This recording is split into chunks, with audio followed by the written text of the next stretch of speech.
நம்முடைய ஆண்டவரும் அருமை இரட்சகரும் மீட்பருமான கர்த்தராகிய இயேசு கிறிஸ்துவின் இனிய நாமத்திலே உங்களுக்கு வாழ்த்து சொல்லுகிறேன். தேவனுடைய பெரிதான கிருபையினாலே இந்த 2024 வருஷம் ஆகஸ்ட் மாதம் இந்த 11ஆம் நாள் ஞாயிற்றுக்கிழமை காலை வேளையிலே தேவனுடைய கரத்திலே வந்து இந்த நல்ல நாளை நாம் தேவனுடைய பிள்ளைகளாய் அவருடைய மகனாய் மகளாய் நாம் அவருடைய பரிசுத்த நாமத்தை நாம் அப்பா பிதாவே என்று கூப்பிடத்தக்கதாக தேவ கிருபையும் தேவ தயவும் தேவ அன்பும் தேவ இரக்கமும் கொடுத்த அந்த மகிமையின் தேவனை, மகத்துவமான தேவனை, பரிசுத்தமுள்ள தேவனை, நம்மை மீட்ட இந்த பரிகாரியாகிய கர்த்தரை இந்த நல்ல நேரத்திலே ஒரு விஷயம் கூட நன்றி கலந்த இருதயத்தோடு கர்த்தருடைய சமூகத்திலே இந்த வேலையை ஒப்பு கொடுத்து தேவன் நம்மை மட்டும் ஆசீர்வதித்து வழிநடத்தி இந்த மாதத்திலே 11 நாட்களுக்கான கிருபை கொடுத்தார்.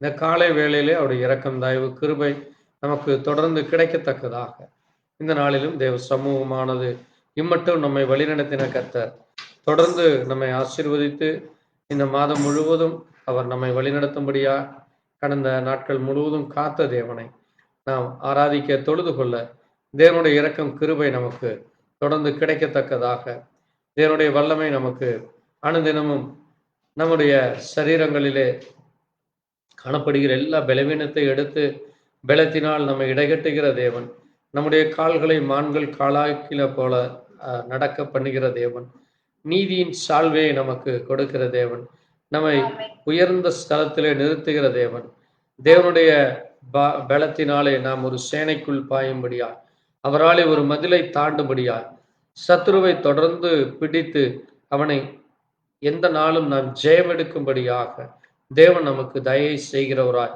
அவர் தயவுள்ளவனுக்கு தயை செய்கிறவராய், உத்தமனுக்கு உத்தமனுமாக இருக்கிறார். அப்படிப்பட்ட அந்த மகிமையின் தேவன் நெருக்கத்தின் மத்தியில் இருந்த நம்முடைய ஜபத்தை, நம்முடைய வேண்டுதலை, விண்ணப்பத்தை கேட்டு நமக்கு உதவி செய்தவரை, அவர் நமக்கு துருகமும் கேடகமும் ஆனவரை, நம்மை அன்பு கூறுகிறவரை, நமக்கு பலனை தருகிறவருக்கு நன்றி கலந்த இருதயத்தோடு கர்த்தருடைய கரத்திலே இந்த வேலையை ஒப்பு கொடுத்து நாம் ஜெபிக்கலாம். ஜெபிப்போம். ஸ்தோத்திரிக்கிறோம், ஸ்தோத்திரிக்கிறோம், ஸ்தோத்திரிக்கிறோம். அப்பா உம்மை துதிக்கிறோம். அன்பின் தேவனே உம்மை துதிக்கிறோம். அதிசயமானவரே உம்மை துதிக்கிறோம். ஆலோசனை கர்த்தரே உம்மை துதிக்கிறோம். ஜீவ தேவனே உம்மை துதிக்கிறோம். தேவாதி தேவனே உம்மை துதிக்கிறோம். ராஜாதி ராஜனே உம்மை துதிக்கிறோம். கர்த்தாதி கர்த்தரே உம்மை துதிக்கிறோம். கர்த்தராகிய இயேசு கிறிஸ்து நாமத்திலே எங்களுக்கு வெளிப்பட்டவரே உம்மை துதிக்கிறோம். எங்களை பரிசுத்தப்படுத்துகிறவரே உம்மை துதிக்கிறோம். எங்கள் பரிகாரியை உம்மை துதிக்கிறோம். ஆண்டவரே, எங்களுடைய நினைவுகளை, சிந்தனைகளை, கர்த்தாவே, மாம்ச சிந்தனைகள் அது மரணமாய் இருக்கிறது, ஆவிக்குரிய சிந்தையோ ஜீவனும் சமாதானமாய் இருக்கிறது என்று சொன்னீரே கர்த்தாவே. நாங்கள் ஆவியின் தேவனை, பரிசுத்தமுள்ள தேவனை பரிசுத்த அலங்காரத்தோடு தொழுது கொள்ள வேண்டும் என்று சொன்னீரப்பா.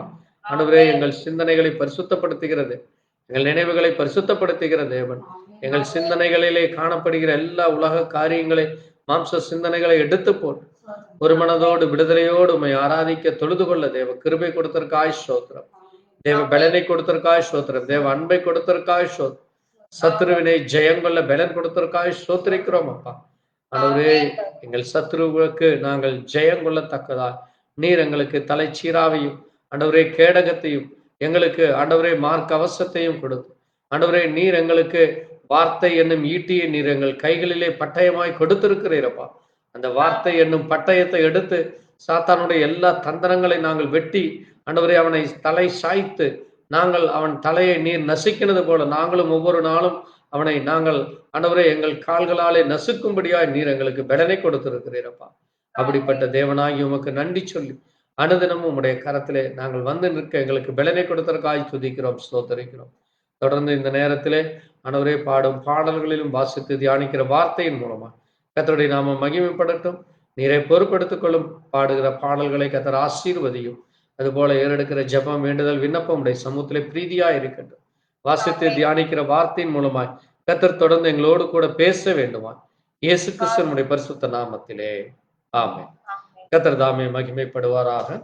தேவநாம மகிமைக்காக நாம் இந்த வேளையிலே பாட்டு புத்தகத்திலே 1282வது பாடல், தேவா நான் எதினால் விசேஷித்தவன், ராஜா நான் அதை தினம் யாசிப்பவன், எதினால் இது எதினால் நீர் என்னோடு வருவதினால் என்று அதை தினம் யோசிப்பவன். நாம் யாசிக்கிறவர்கள் அல்ல, நாம் யோசிப்பவர்கள். அனுதினமும் நாம் யோசித்து தேவனை குறித்து நாம் மகிமை பாராட்ட தேவன் நமக்கு, அவர் நம்மை விசேஷமாக உண்டு பண்ணி இருக்கிறார். அப்படிப்பட்ட மகிமையின் தேவனுக்கு நன்றி சொல்லி நாம் இந்த பாடலை பாடலாம்.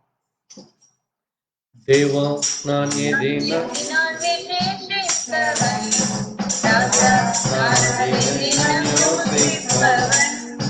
தேவா நான் எதினால் விசேஷித்தவன், ராஜா நான் அதை தினம் யோசிப்பவன், எதினால் இது எதினால் நீர் என்னோடு வருவதினால், எதினால் இது எதினால் என்னோடு வருவதினால், தேவா நான் எதினால் விசேஷித்தவன், ராஜா நான் அதை தினம் யோசிப்பவன், மேகசங்கம் மேலிருந்து பாதுகாத்து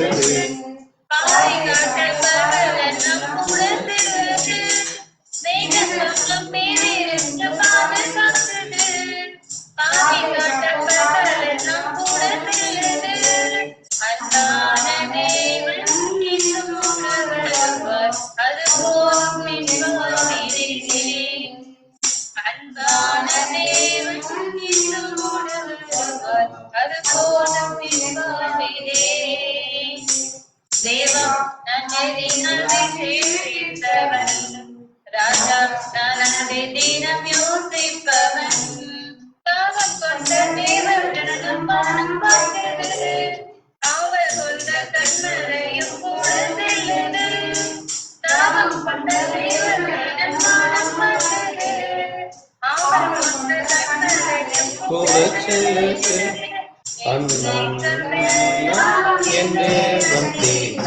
சந்தேசம் நாம் காணுவே,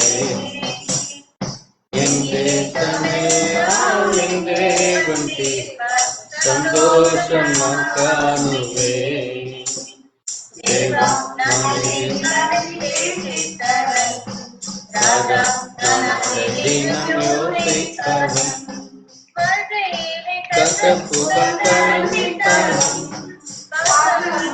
ஒரு மரம் போட வருது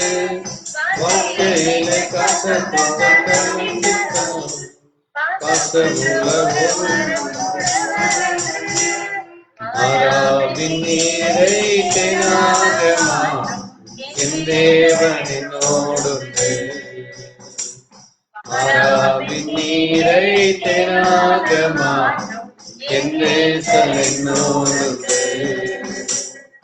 தேவா நான் எதினால் விசேஷித்தவன், ராஜா நான் தினம் யோசிப்பவன், நான் எதினால் விசேஷித்தவன், ராஜா நான் தினம் யோசிப்பவன், எதினால் இது எதினால் நீர் என்னோடு வருவதினால், எதினால் இது எதினால் என்னோடு வருவதினால்.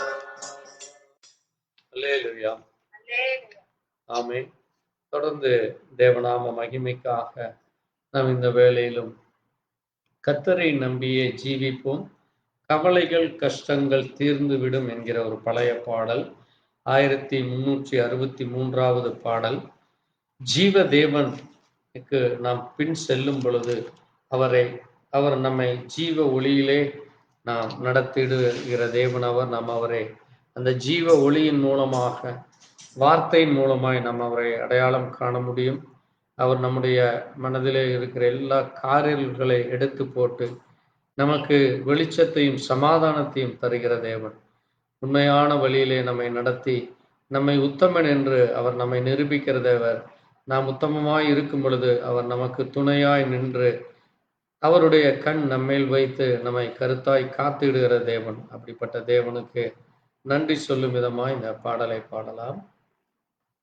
கர்த்தரை நம்பியே ஜீவிப்போம், கவலை கஷ்டம் தீர்ந்திடும், கைவிடா காத்திடும் பரமனின் கரங்களே நகர்வோம், கைவிடா காத்திடும் பரமனின் கரங்களை நாம் பற்றிக் கொள்வோம். ஜீவதேவன் பின் செல்லுவோம், ஜீவ ஒழிதனை படைவோம். ஜீவதேவன் பின் செல்லுவோம், ஜீவ ஒழிதனை கண்டடைவோம். மனதின் காரிருள் நீங்கிடவே, மனதின் காரிருள் நீங்கிடவே, சமாதானம் தந்தும். மனதின் காரிருள் நீங்கிடவே, சமாதானம் தந்தும். கர்த்தரை நம்பி ஜீவிப்போம், கவலை கஷ்டம் தீர்ந்திடும், கைவிடா காத்தீர் பரமனின் கரங்களை நாம் பற்றிக் கொள்வோம். உண்மை வழி நடந்திடும் உத்தமனுக்கே கர்த்தர் துணை, உண்மை வழி நடந்திடும் உத்தமனுக்கே கர்த்தர் துணை.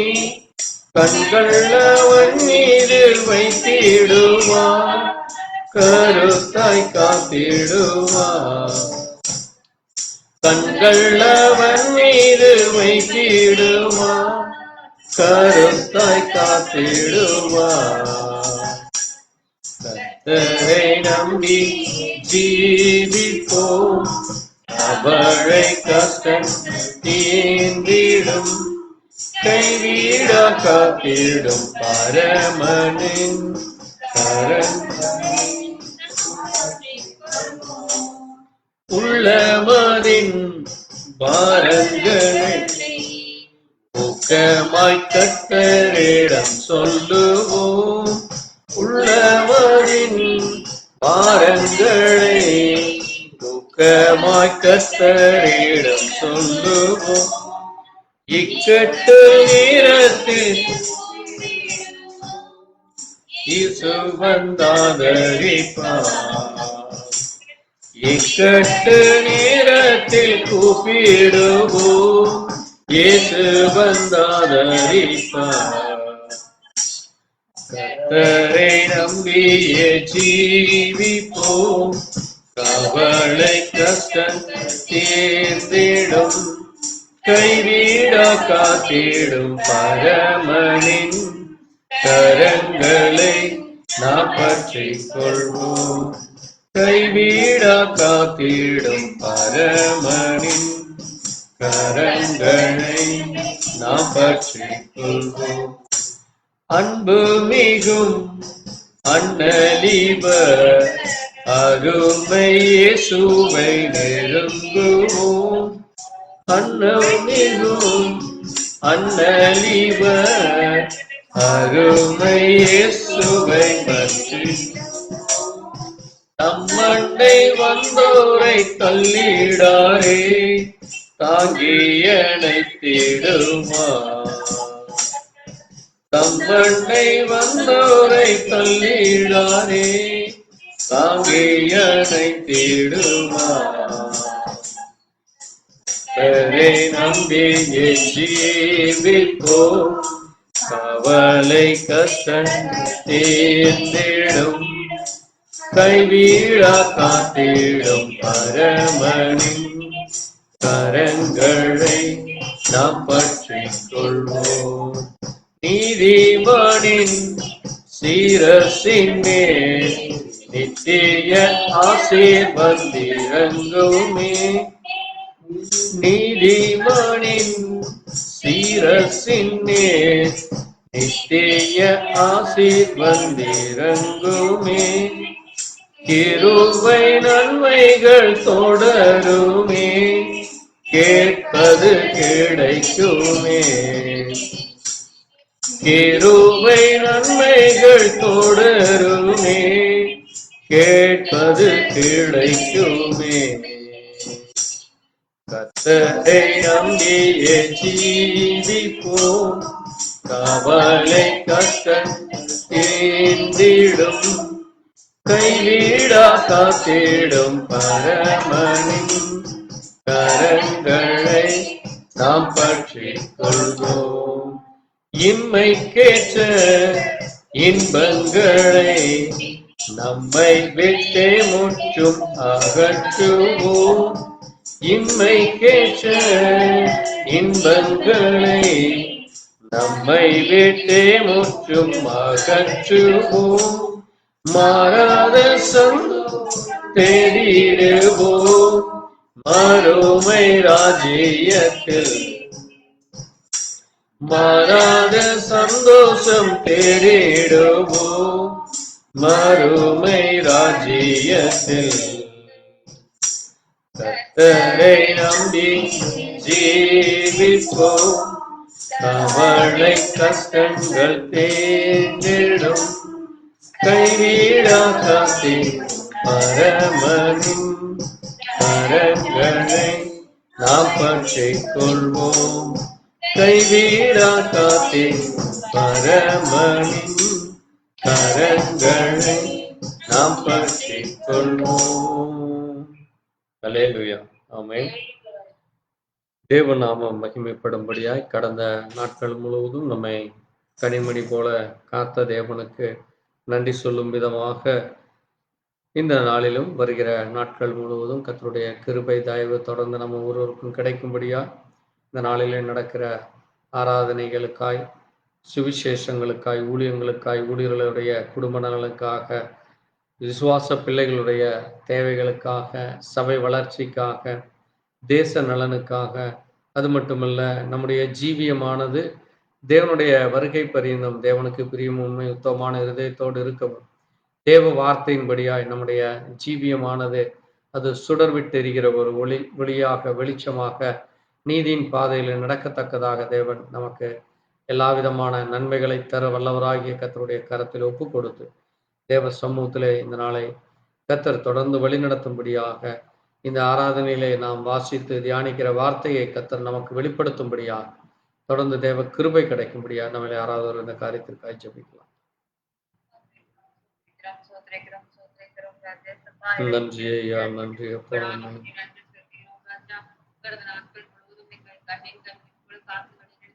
ஸ்தோத்திரம் ஆண்டவரே.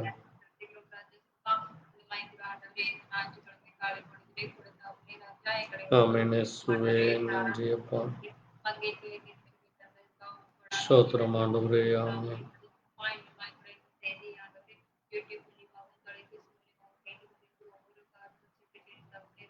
நன்றி அப்பா, ஆமென் ஆமென். ஸ்தோத்திரம் ஆண்டவரே, ஸ்தோத்திரம் ஆண்டவரே, ஆமென்.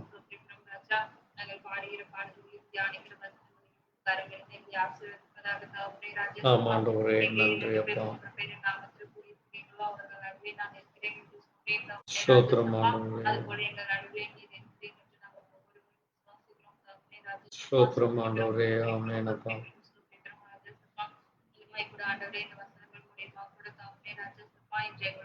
ஸ்தோத்திரிக்கிறோம், ஸ்தோத்திரம் ஆண்டவரே.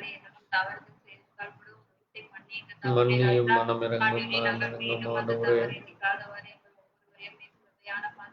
ஸ்தோத்திரம், ஸ்தோத்திரம் ஆண்டவரே, ஆமென் ஆமென். இயேசுவே, ஸ்தோத்திரம் ஆண்டவரே.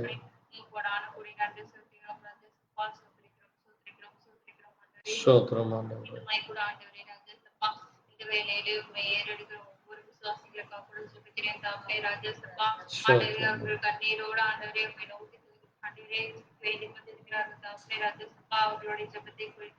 ஸ்தோத்திரம் ஆண்டவரே.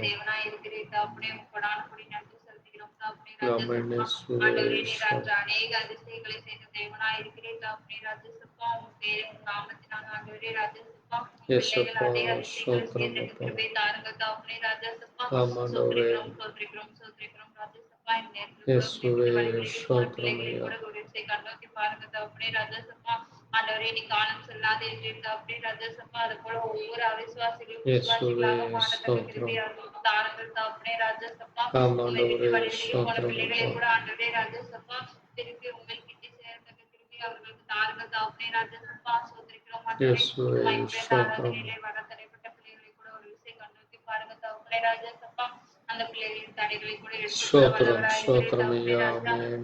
நாட்கள் இருக்கிற ஆராதனை கூடங்களில் அவர்கள் பிரார்த்தனைக்கு திருப்பி தாருங்கள் தகப்பனே ஆமாண்டவரே நன்றி அப்பா ஆமென் ஆமென்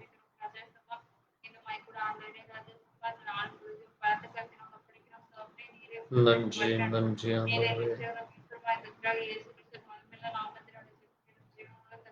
ஆமென். தேவன் நம் ஜெபத்தை கேட்டதற்காய் ஸ்தோத்திரிப்போம். ஸ்தோத்திரம் ஸ்தோத்திரம் ஸ்தோத்திரம் ஆண்டவரே.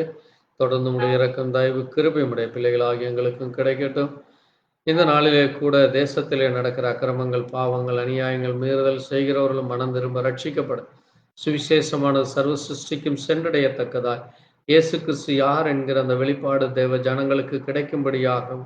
அதுபோல தேவனை பற்றி அறியாத ஜனங்கள் தேவனை தேடுகிற உணர்வு கிடைக்கும்படியா இந்த நாட்கள் பொல்லாததாய் காலத்தை பிரயோஜனப்படுத்திக் கொள்ளுங்கள் என்று ஆண்டவர் சொல்லியிருக்கிறார். அந்த வார்த்தை இந்த கடைசி நாளிலே நிறைவேறத்தக்கதாய் இந்த பொல்லாத காலத்திலே கொடிய காலத்திலே அழிவின் காலத்திலே இதோ நியாயந்தீர்க்க போகிற தேவனுடைய வருகை இருக்கிற இந்த காலத்திலே ஒரு விஷயம் கூட ஜனங்கள் மனம் திரும்ப ரட்சிக்கப்பட தேசத்தை ஆளுகிற அதிகாரிகளும் ஜனங்களும் தேவ கரத்திலே வரத்தக்கதாக இந்த நேரத்தில் இந்த காரியங்களுக்காக ஆண்கள் பகுதியிலே சகோதரர் ஜான் இந்த காரியத்திற்காக ஜெபிக்கலாம். ஸ்தோத்திரம் ஸ்தோத்திரம் ஸ்தோத்திரிக்கிறோம் ஸ்தோத்திரிக்கிறோம்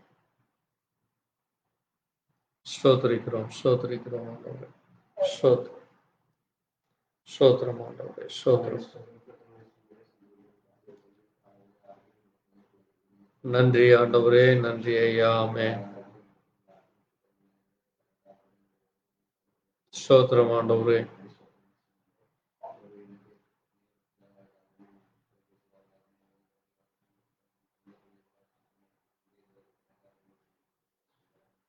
ஸ்தோத்திரம் அப்பா ஆமென்.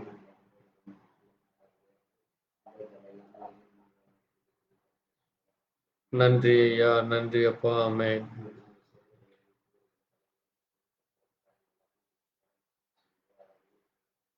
ஆமென் ஆமென் ராஜாவே ஸ்தோத்திரம் அப்பா.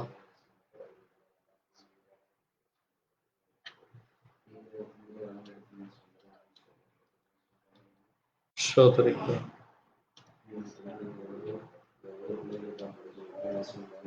ஆமென் இயேசுவே ஸ்தோத்திரம் அப்பா.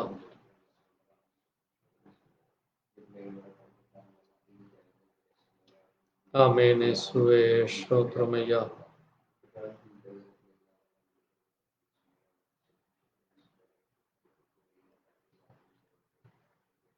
ஆமாண்டவரே நன்றி ஐயா நன்றி ராஜா.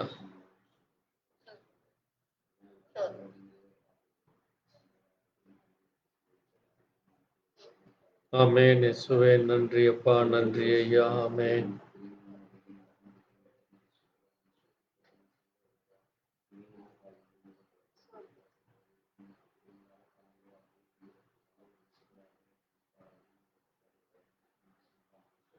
ஸ்தோத்திரம் ஆண்டவரே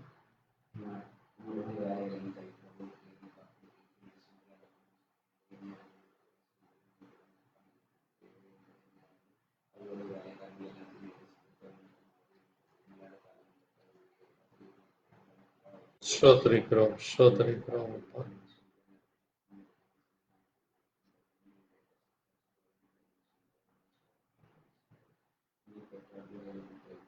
நன்றி ஆண்டவரே ஆமென் ஆமென் அப்பா.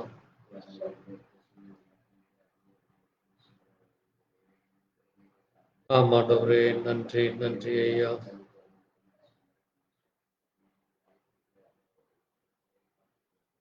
ஸ்தோத்திரிக்கிறோம் ஸ்தோத்திரிக்கிறோம்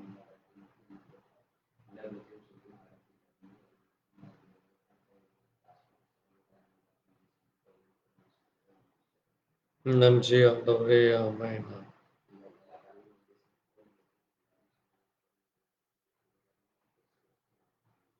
ஆமென். தேவன் நம் ஜெபத்தை கேட்டதற்காக ஸ்தோத்திரிப்போம். ஸ்தோத்திரம் ஆண்டவரே, ஸ்தோத்திரிக்கிறோம்.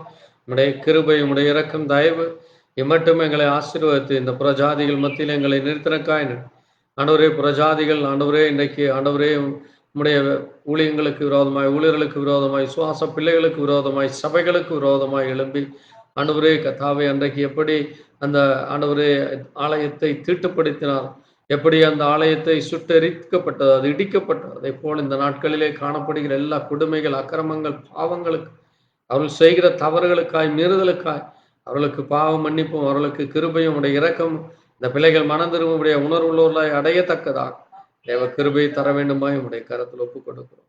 பிள்ளைகளுக்கு பாதுகாப்பு கிடைக்கட்டும் அப்பா. தொடர்ந்து உடைய வார்த்தை சகல சுற்றிகளுக்கும் செல்ல தேவ இரக்கம் கொடுக்க வேண்டுமா இயேசு கிறிஸ்துவின் நாமத்திலே ஆமென். நாம் நின்ற வண்ணமாக கர்த்தருடைய நாம மகிமைக்காக ஒரு பாடலை பாடி தேவ சமூகத்திலே நம்மை தாழ்த்தி தொடர்ந்து நாம் வேத வசனங்களை வாசித்து நாம் ஜெபிக்கலாம். நடந்ததெல்லாம் நன்மைக்கே நன்மைக்கே, நன்றி சொல்லி மகிழ்வேன் இன்றைக்கே. நன்மைக்கே நன்மைக்கே, நன்றி சொல்லி இன்றைக்கே. நன்றி நன்றி ராஜா, நன்றி நன்றி நன்றி, நன்மைக்கே நன்றி. சிலுவைதனை அனுமதித்தீர் நன்றி, சிந்தைதனை மாற்றினீர் நன்றி. சிலுவைதனை அனுமதித்தீர் நன்றி, சிந்தைதனை மாற்றினீர் நன்றி. நன்றி நன்றி, எல்லாம் நன்மைக்கே நன்றி.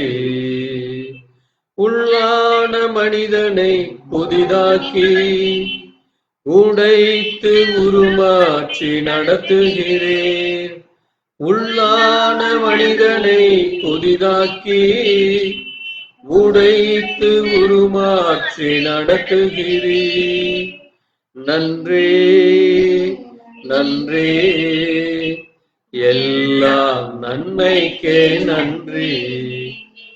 என் கிருபை உனக்கு போதும் என்று பலவீனத்திலே பலனென்றே.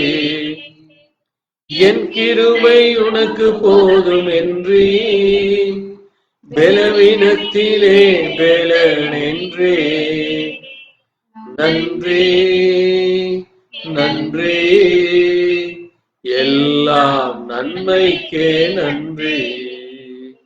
நடந்ததெல்லாம் நன்மைக்கே நன்மைக்கே, நன்றி சொல்லி மகிழ்வேன் இன்றைக்கே. நடப்பதெல்லாம் நன்மைக்கே நன்மைக்கே, நன்றி சொல்லி மகிழ்வேன் இன்றைக்கே. நன்றி நன்றி, எல்லாம் நன்மைக்கே நன்றி. ஆமென். கர்த்தாவே, உம்மை துதிக்கிறோம். இந்த நேரத்திலே உடைய இரக்கம் தயவு தொடர்ந்து உடைய பிள்ளைகளுக்கும் ஒவ்வொரு நாளும் நீ நன்மையாய் செய்து முடி. ஒவ்வொரு நாளும் நாங்கள் சிலுவையை சுமந்து ஆண்டவரே, நீர் எங்களுடைய சிந்தனைகளை அனுதினமும் மாற்றுகிற தேவனாய், எங்களுடைய உள்ளான மனிதனை புதிதாக்குகிற தேவனாய், எங்களுக்கு உம்முடைய கிருபையை கொடுத்து அது போதும் என்று சொன்னீரப்பா. அதற்காக நன்றி சொல்லி தொடர்ந்து உமக்கென்று ஜீவிக்க கிருபையை தர வேண்டுமாய் இயேசு கிறிஸ்துவின் நாமத்திலே ஆம். நாம் நின்ற வண்ணமாய் இந்த நேரத்திலே தேவனுடைய சங்கீத புத்தகத்தை வாசித்து நாம் செய்திக்குள்ளாய் கடந்து செல்லலாம். சங்கீத புத்தகம்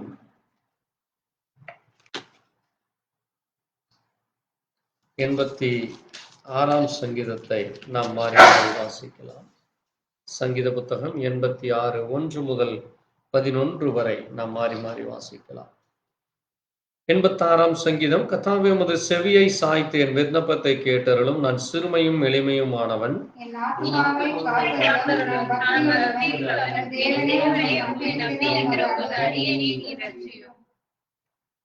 ஆண்டவரே, எனக்கு இரங்கும். நாடோறும் உம்மை நோக்கி கூப்பிடுகிறேன்.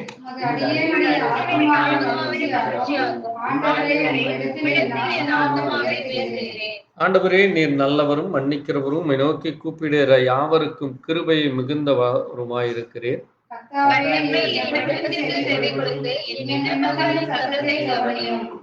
நான் துயரப்படுகிற நாளில் உம்மை நோக்கி கூப்பிடுவேன், நீர் என்னை கேட்டருள்வீர்.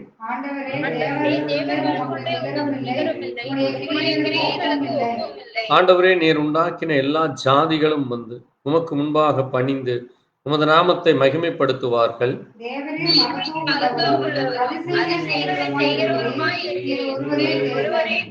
கர்த்தாவே, உமது வழிகையிலே எனக்கு போதி, நான் உமது சத்தியத்திலே நடப்பேன். நான் உமது நாமத்திற்கு பயந்திருக்கும்படி என் இருதயத்தை ஒருமுகப்படுத்தும். ஆமென். வாசித்த வார்த்தைகளை கர்த்தர் தாமே ஆசீர்வதித்து அவர் நாம மகிமைப்படட்டும். நாம் நின்ற வண்ணமாக இந்த நாளுக்கென்று நாம் வாசித்து தியானிக்க வேண்டிய வேத பகுதி வெளிப்படுத்தின விசேஷம் 1ஆம் அதிகாரம் 1ஆம் அதிகாரத்திலே நாம் முதல் 8 வசனங்களை வாசித்து தொடர்ந்து 9 வசனங்களை வாசித்து தொடர்ந்து இந்த செய்திக்கு உள்ளாக நாம் செல்லலாம். 1ஆம் அதிகாரம் வெளிப்படுத்தின விசேஷம் 1ஆம் அதிகாரம் 1 முதல் 9 வரை வாசிக்கலாம். சீக்கிரத்தில் சம்பவிக்க வேண்டியவர்களை தம்முடைய ஊழியக்காரருக்கு காண்பிக்கும் பொருட்டு தேவன் கிறிஸ்துவுக்கு ஒப்புவித்ததும், இவர் தம்முடைய தூதனை அனுப்பி தம்முடைய ஊழியக்காரனாகிய யோவானுக்கு வெளிப்படுத்தினதுமான விசேஷம்.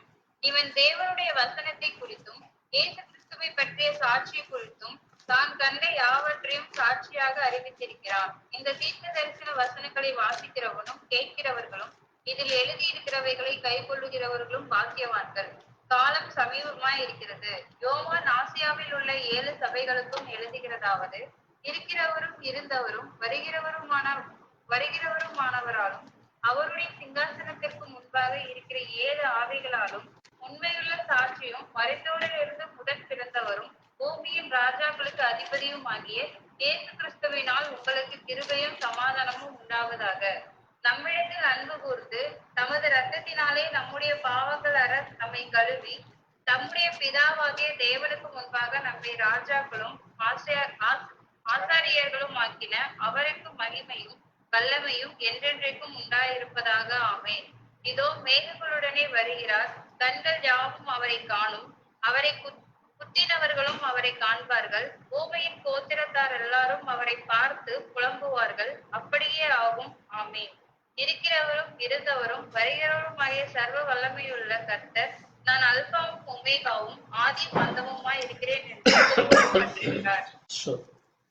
உங்கள் சகோதரனும் இயேசு கிறிஸ்துவின் நிமித்தம் வருகிற உபத்திரவத்திற்கு அவருடைய ராஜ்யத்திற்கும் அவருடைய பொறுமைக்கும் உங்கள் உடன் பங்காளருமாய் இருக்கிற யோவானாகிய நான் தேவ வசனத்தின் நிமித்தமும் இயேசு கிறிஸ்துவை பற்றிய சாட்சிய நிமித்தமும் பத்மு என்னும் தீவிலே இருந்தேன்.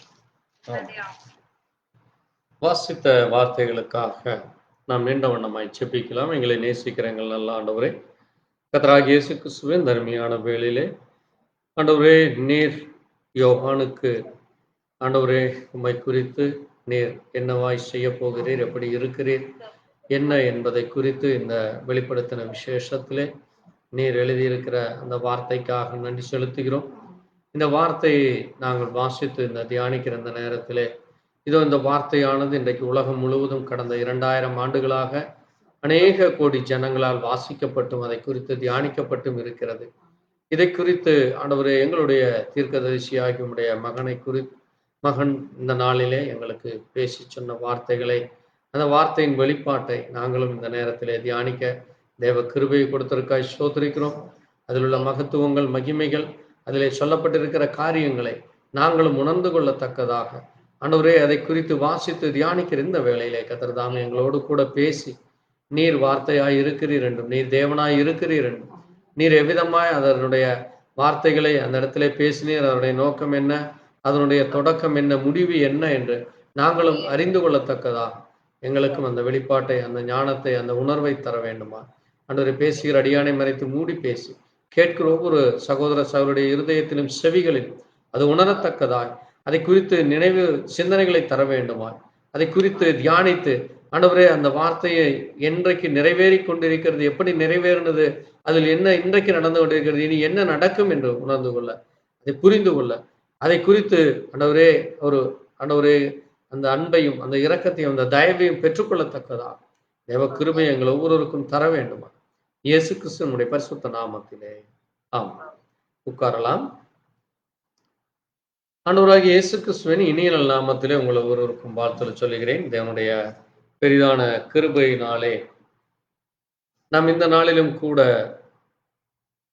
நாம் கடந்த 3 வாரங்களாக 7 சபை காலங்களை குறித்து, அது பழைய ஏற்பாட்டிலே எவ்விதமாய் நிறைவேறினது, அதனுடைய தொடர்ச்சியாக அங்கே வேதத்திலே இந்த புதிய ஏற்பாட்டிலும் வெளிப்படுத்தின விசேஷத்திலே அந்த 7 சபைகளை குறித்து நாம் தொடர்ச்சியாக தியானிக்க போகிறோம். அந்த முதல் 3 வாரங்கள் அல்ல, நாம் தியானித்தால் இந்த நம்முடைய ஆயுசு நாட்கள் முழுவதும் வேதத்திலே 7 சபைகளை பொருத்தி அது எப்படி அன்றைக்கு நடந்தது, அது என்ன காரியத்தை செய்தது, அது இன்றைக்கு எப்படி நடந்து கொண்டிருக்கிறது என்று நாம் அதை பொருத்தி பார்க்க முடியும். ஆகவே வேதமானது அது பழைய ஏற்பாட்டிலே ஆதியாகமம் தொடங்கி புதிய ஏற்பாட்டினுடைய கடைசி புத்தகமாகிய வெளிப்படுத்தல் வரை தேவனை குறித்தும், தேவன் யார் என்பதை குறித்தும், அவர் என்ன செய்தார், என்ன செய்து கொண்டிருக்கிறார், என்ன செய்ய போகிறார் என்று அந்த 3 நிலைகளிலே அது இருக்கிறது. Past tense, present tense and future tense என்று 3 காலங்களை சொல்லுவார். அந்த 3 நிலைகளிலே தேவன் என்ன செய்தார் என்றும், என்ன செய்து கொண்டிருக்கிறார் என்றும், என்ன செய்ய போகிறார் என்று நாம் ஒவ்வொரு நாளும் ஒவ்வொரு வாரமும் நாம் தியானித்துக் கொண்டிருக்கிறோம். அதனுடைய தொடர்ச்சியாக இன்றைக்கு இந்த புஸ்தகம், வெளிப்படுத்தின புத்தகமானது மிக முக்கியமான ஒரு புத்தகமாக இருக்கிறது. ஏனென்றால் வேதத்திலே இது கடைசி புத்தகமாக இருக்கிறது. இது 66வது புத்தகம். வேதத்திலே இது 66 புத்தகங்களிலே இது 66வது புத்தகமாக வெளிப்படுத்தின விசேஷம் என்று சொல்லப்பட்டிருக்கிறது. அப்ப இது எதை வெளிப்படுத்துகிறது? மற்ற புத்தகங்கள் எல்லாம் நீங்கள் பார்க்கும் பொழுது, அங்கே நீங்கள் இதற்கு முந்தின நிருபத்தை நீங்கள் பார்க்கும் பொழுது, அப்போஸ்தலனாகிய யூதா எழுதின பொதுவான நிருபம் என்று இருக்கும். இது எப்படி, அந்த புத்தகம் எப்படிப்பட்டது? அப்போஸ்தலன் யாரவன்? அப்போஸ்தலன். அப்போஸ்தலர் என்றால் என்ன? அழைக்கப்பட்டவர். அப்போஸ்தலர் என்றால் என்னது? அழைக்கப்பட்டவர். எதற்கு அழைக்கப்பட்டார் என்றால், தேவனை குறித்தும், தேவனுடைய வார்த்தை தன்னுடைய பிள்ளைகளுக்கு என்ன சொல்லுகிறது, தேவன் யார், அந்த தேவன் என்ன செய்தார், என்ன செய்து கொண்டிருக்கிறார், என்ன செய்ய போகிறார், அவர் எப்படி தன்னுடைய பிள்ளைகளுக்கு என்னவெல்லாம் செய்து வைத்திருக்கிறார் என்று தேவனை குறித்து சாட்சி சொல்லுகிற ஒரு மனிதன் தான் அப்போஸ்தலன். ஆமென். அந்த அப்போஸ்தலர்களாக ஆண்டவராகிய இயேசு கிறிஸ்து 12 பேரை நியமித்தார். எவ்வளவு பேரு? 12 அப்போஸ்தலர்களை நியமித்தார். நீங்கள் வாசிக்கும் பொழுது அப்போஸ்தலர் நடவடிக்கைகள்ல நீங்க பார்க்கலாம். வாசிங்க, அப்போஸ்தலர் நடவடிக்கைகள் 1ஆம் அதிகாரத்துல. ஏனென்றால் நமக்கு வேதத்தை குறித்து ஒவ்வொரு நாளும் அநேக காரியங்களை அறிந்து கொள்ள வேண்டியது மிக அவசியமாக இருக்கிறது. வேதத்திலே அநேக ரகசியங்கள் இருக்கிறது. நாம் வெறுமன சபைக்கு வருவதில்லை. மற்றவர்களைப் போல ஏதோ கடமைக்காக ஞாயிற்றுக்கிழமை நாம் செல்ல வேண்டும், ஞாயிற்றுக்கிழமை சென்று ஒரு அரை மணி நேரம் 1 மணி நேரம் அங்கே சபைக்கு வருகிற எல்லோரோடும் நாம் பேசி, அங்கே நானும் இந்த சபையின் உறுப்பினர், நானும் இந்த சபைக்கு வருகிறேன் என்று ஒரு ரிஜிஸ்டர் செய்து கொள்வதற்கு அல்ல. அப்படி செய்தால் அது நீங்க உண்மையான விசுவாசி அல்ல. உங்களை நீங்களே ஏமாற்றிக் கொள்கிறீர்கள். ஆமென். ஏனென்றால் தேவன் புதிய ஏற்பாட்டின் பிள்ளைகளாகிய நம்மை அப்படி அழைக்கவில்லை. ஆமென், ஆமென்.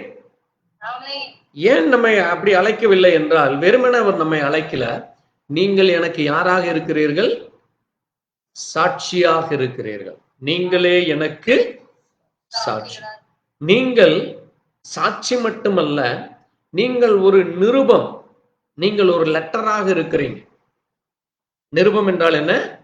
அது ஒரு லெட்டர். நிருபம் என்றால் என்ன? அது ஒரு லெட்டர். நீங்க ஆங்கிலத்துல அந்த ஹெட்டிங்கை வாசித்தீங்கன்னா தெரியும். நீங்க இதற்கு முந்தின நிருபத்தை நீங்க பார்த்தீங்கன்னா அங்க நீங்க வாசிக்கும் பொழுது அது நிருபம் என்பது லெட்டர் என்று அர்த்தமாக இருக்கு. நீங்க பேதுருவை வாசிக்கும் பொழுது கூட அங்கே வாசிக்கலாம். அது நீங்கள் எப்படி இருக்கிறீர்களாமா? எழுதப்பட்ட நிருபங்களாக இருக்கிறீர்கள். எப்படிப்பட்ட நிருபங்கள்? எழுதப்பட்ட நிருபங்களாக இருக்கிறீர்கள். நீங்கள் நீங்க அந்த வசனத்தை நான் வாசிக்கிறேன், அதை தமிழிலே வாசிக்கிறேன். நீங்க யாராவது ஒரு இங்கிலீஷ்ல எடுத்து வாசிக்கலாம். சீக்கிரம் எடுத்து வாசிப்போம். ஆங்கிலத்தில் ஒருவர் எடுத்து வாசிக்கலாம்.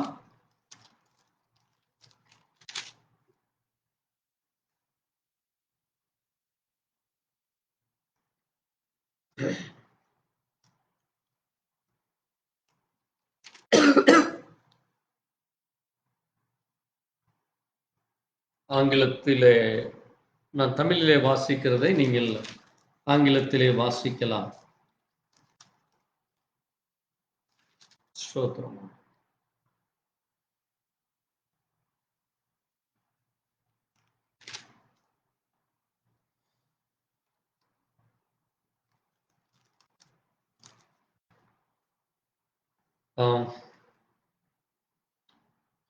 முதலாம் அதிகாரம் 1 பேதுரு 1ஆம் அதிகாரத்திலே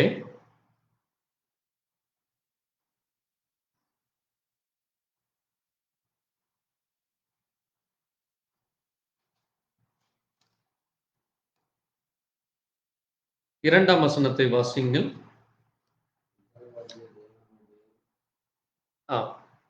தமிழ்ல வாசிங்க.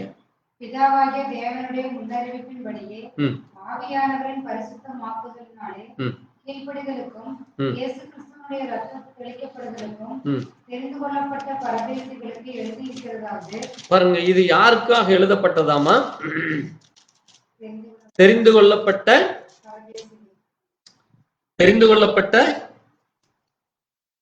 யாருக்கு? தெரிந்து கொள்ளப்பட்ட பரதேசிகளுக்கு எழுதுகிறதாவது. பாருங்க, அதை ஆங்கிலத்திலே வாசிக்கலாம்.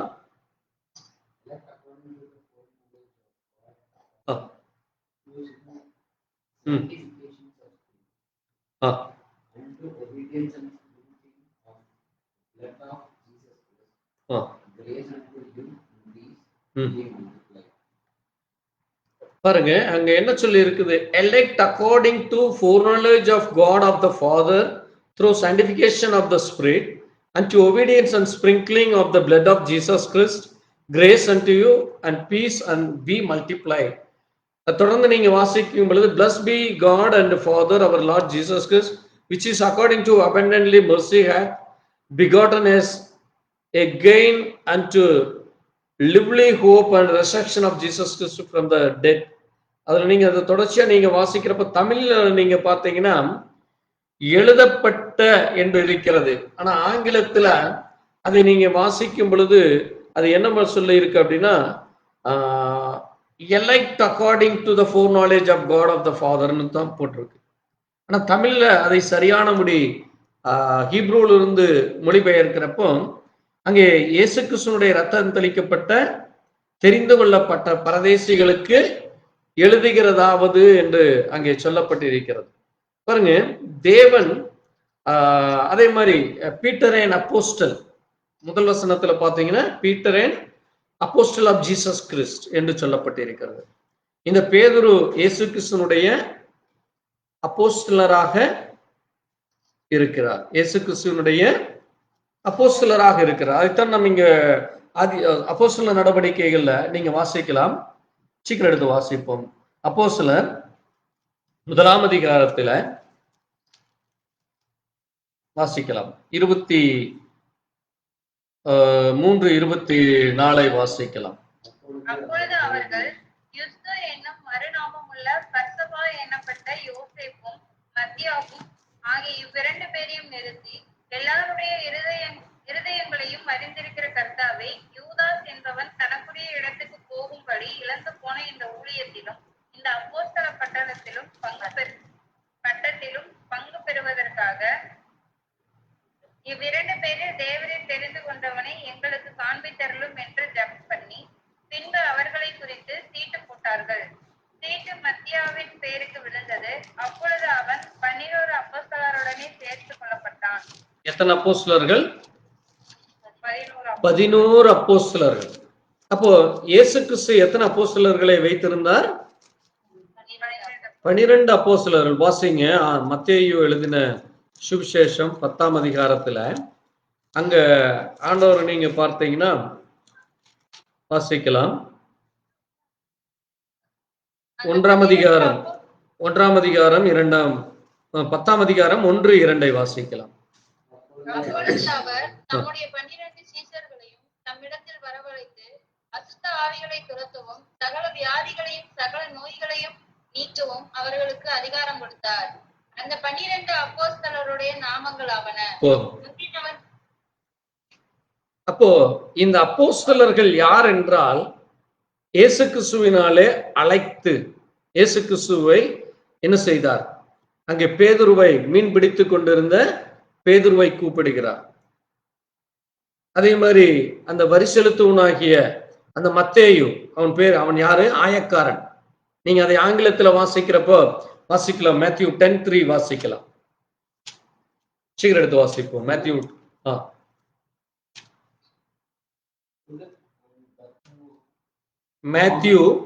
மேத்யூ 10:3. Okay, read.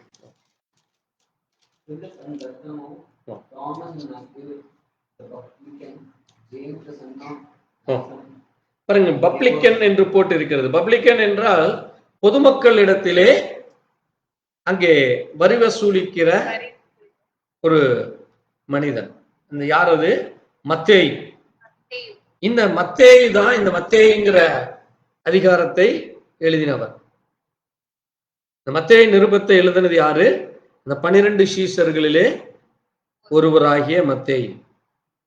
இப்படி அங்கே அந்த 12 சீஷர்களும் இருக்கிறார்கள். அவர்கள் சீஷர்கள் மட்டுமல்ல. சீஷன் என்றால் என்னது? அவரை பின்தொடர்ந்து அவர் என்ன சொல்லுகிறாரோ அவருக்கு ஊழியம் செய்கிறது. அவருக்கு மட்டுமல்ல, அவர் சென்ற பிறகு ஜனங்களுக்கு அவர் யார் என்று அங்கே ஜனங்களுக்கு போதிக்கிறவர்களாகவும் அவர்கள் இருந்தார். ஆமென். அதை எல்லாவற்றையும் விட தேவன் அவர்களுக்கு ஒரு பவர் ஆஃப் அட்டானி கொடுத்திருந்தார். என்னது? Power of attorney. அதான் என்னது? அதிகாரம் கொடுத்திருந்தார். என்ன அதிகாரம் கொடுத்திருந்தாரு? இங்க பாருங்க, இங்க சொல்றாரு, he gave them power against unclean spirit. Power against the unclean spirit. அசுத்த ஆவிகளை துரத்தவும். அடுத்தது அங்கே சொல்லப்பட்டு இருக்கிறது, to cast out them and to heal all manner of the sickness. சகல நோய்களையும் நீக்கவும். and all manners of disease. and all manners of disease. அது எல்லா விதமான வியாதிகளையும் நோய்களையும் துரத்தும்படியாக. ஆமென். எல்லா விதமான நோய்களையும் வியாதிகளையும் துரத்தும்படியாக தேவன் அவர்களுக்கு அங்கே ஒரு அதிகாரத்தை கொடுத்தார். அந்த 12 அப்போஸ்தலர்கள் இயேசு கிறிஸ்துவோடு கூட இருந்தார். அந்த 12 அப்போஸ்தலர்கள் அங்கே செய்த காரியங்கள் தான் இங்கே வேதத்திலே புதிய ஏற்பாட்டிலே சொல்லப்பட்டதாக இருக்கிறது. இதிலே யோவானும் ஒரு அப்போஸ்தலனாக இருக்கிறார். ஆமென்.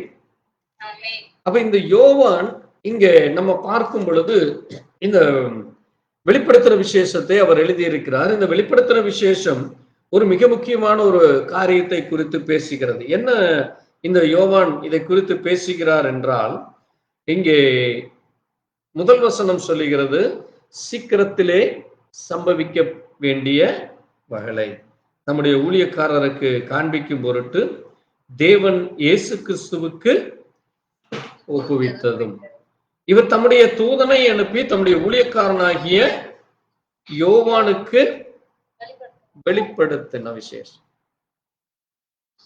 அப்போ வெளிப்படுத்தல் என்பது ஆங்கிலத்திலே அதை பார்க்கும் பொழுது அது என்னவா இருக்கிறதாமா? ரெவலேஷன். ரெவல்யூஷன் இல்ல, ரெவல்யூஷன்ங்கிறது வேற, ரெவலேஷன்ங்கிறது வேற. ரெவல்யூஷனுக்கு அர்த்தம் வேற, ரெவலேஷனுக்கு அர்த்தம் வேற. கன்ஃபியூஸ் ஆகிக்க கூடாது, சரிங்களா?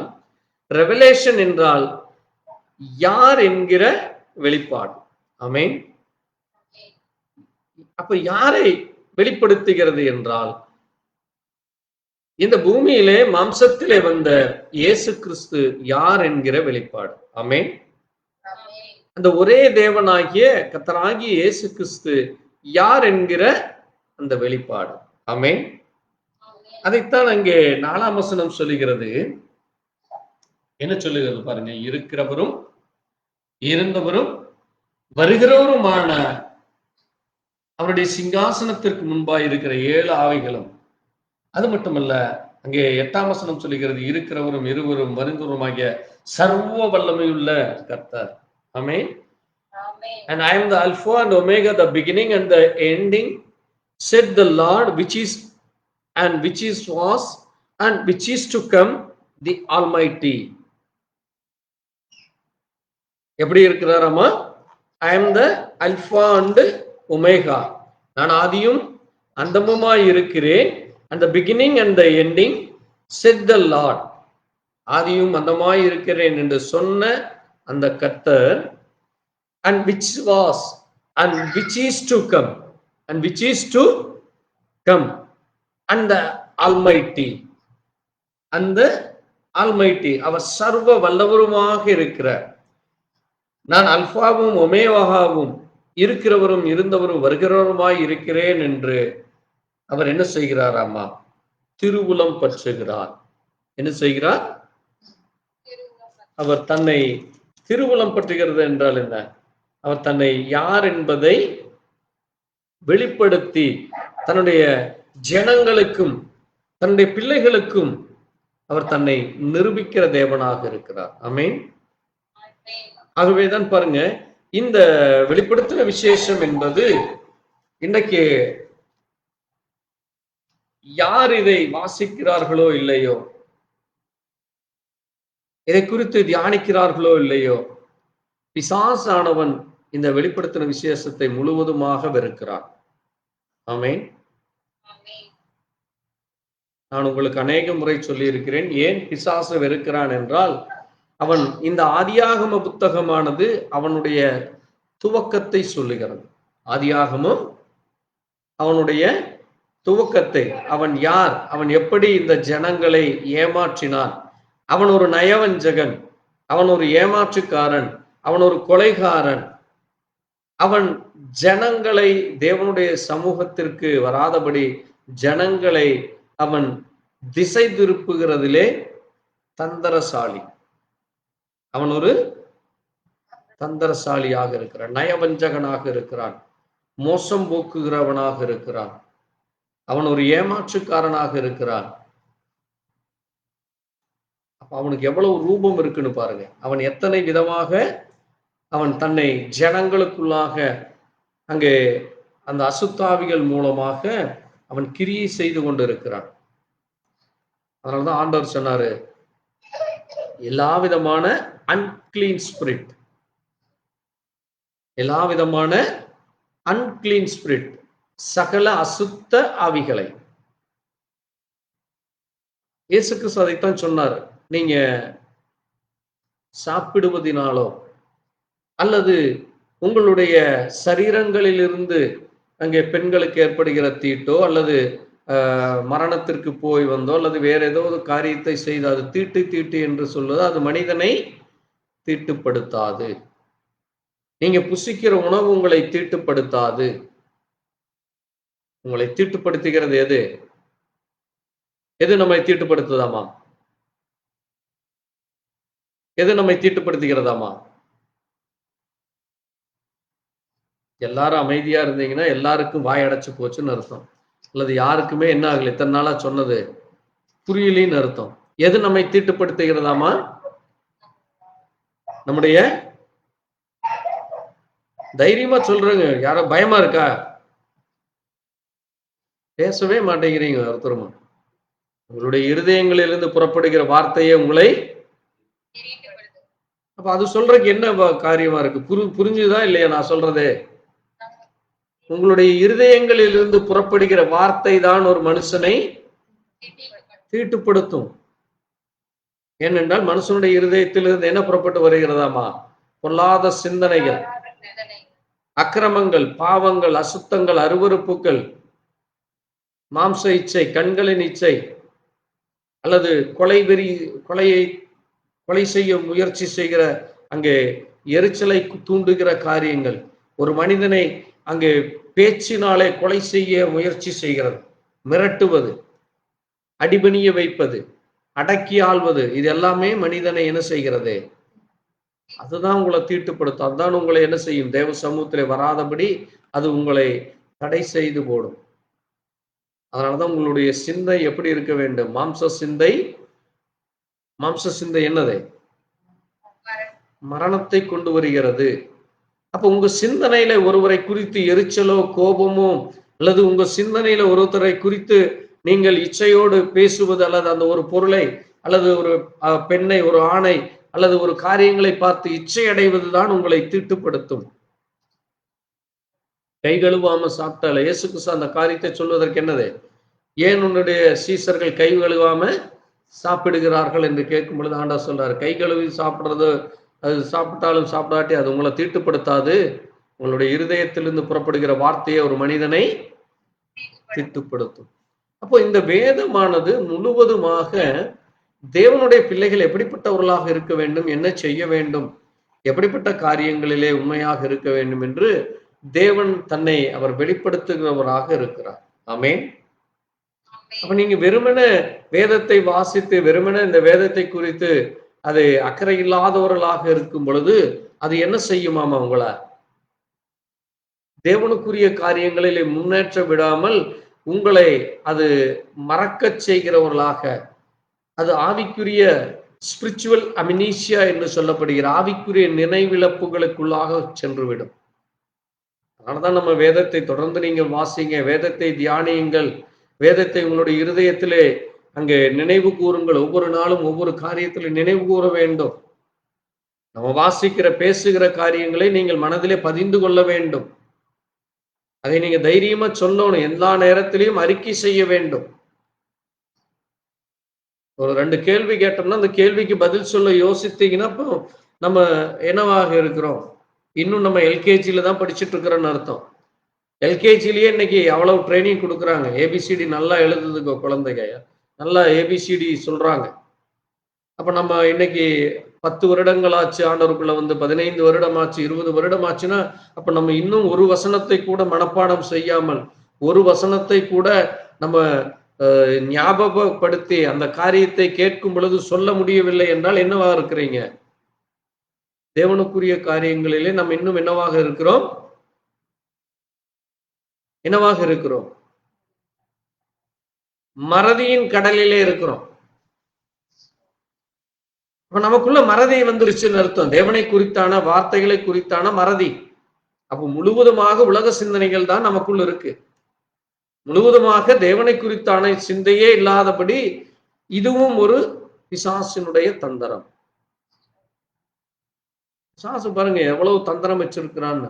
அதனாலதான் எல்லா தந்திரத்தையும் முறித்துபடியாக ஆண்டவர் பழைய ஏற்பாட்டுல ஒரு காரியத்தை சொல்லி இருக்கிறார். என்ன சொல்லி இருக்கார் தெரியுமா உங்களுக்கு? வாசிங்க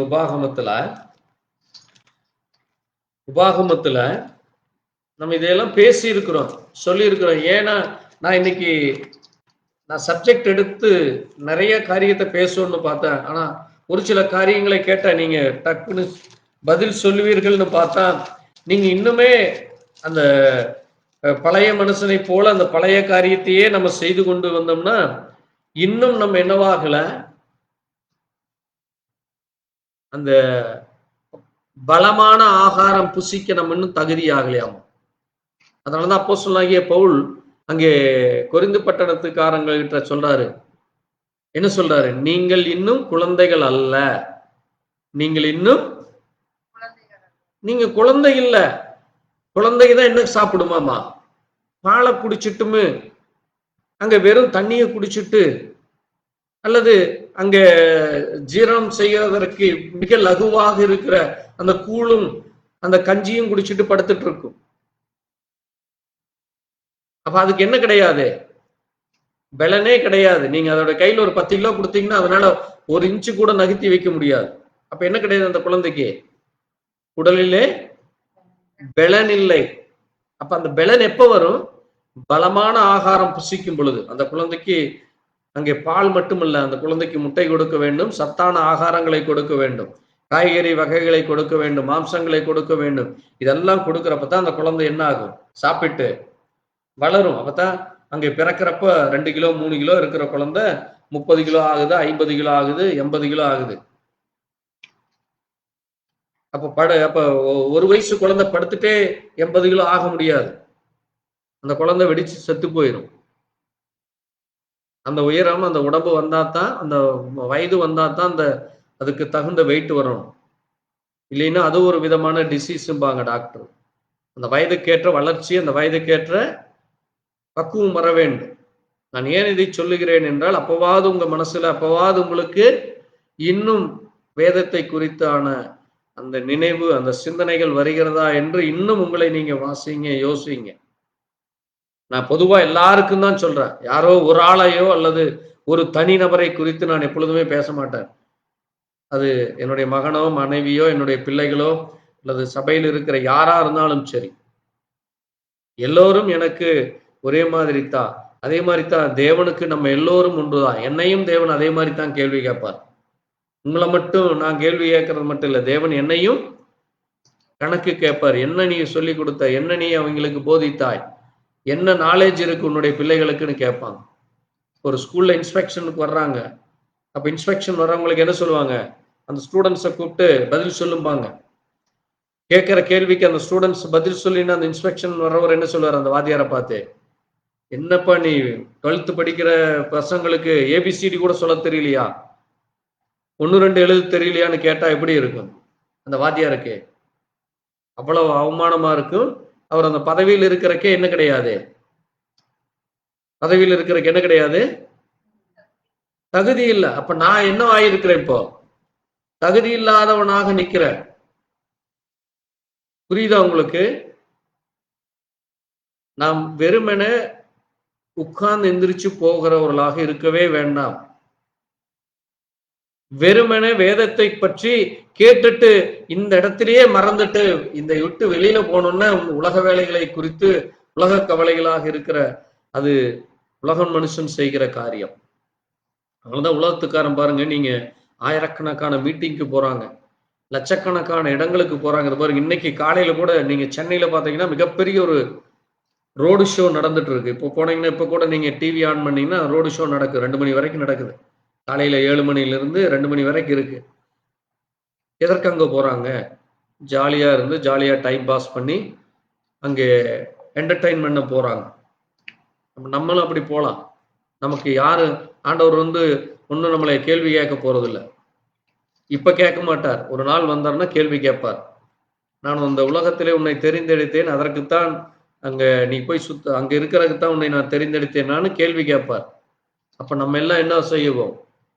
வெக்கப்பட்டு போகும். அதனாலதான் ஆண்டவர் சொன்னார், அந்த நாட்களில் அநேகர் என்னை நோக்கி கர்த்தாவே கர்த்தாவே உம்முடைய நாமத்திலே என்ன செய்தீர்கள்?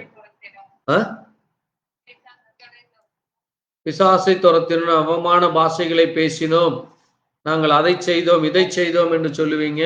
நான் உங்களை அறியேன்கிறார். அப்ப அப்படி ஆயிடக்கூடாது. புரியுதா உங்களுக்கு? வாசிங்க, உபாகமம் 6ஆம் அதிகாரம்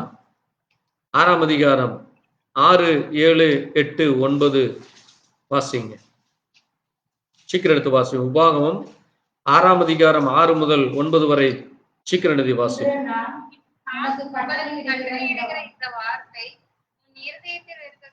ஒரு நிமிஷம் நில்லுங்க.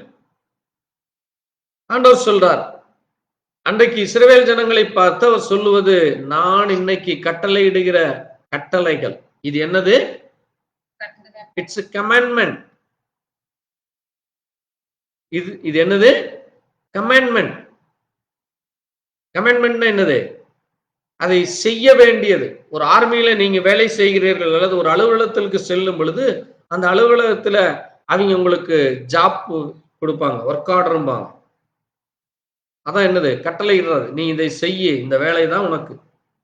ஒரு பியூனுன்னா பியூனுக்குரிய வேலை, ஒரு ஆபீசர்னா ஆபீசருக்குரிய வேலை, அசிஸ்டன்ட்னா அசிஸ்டன்ட்டுக்குரிய வேலை, டிரைவர்னா அந்த டிரைவிங் ஓட்டுறதுக்கு அவனுக்கு எல்லாம் தெரிஞ்சிருக்கும். அப்படி அதுதான் கமாண்ட்மெண்ட்.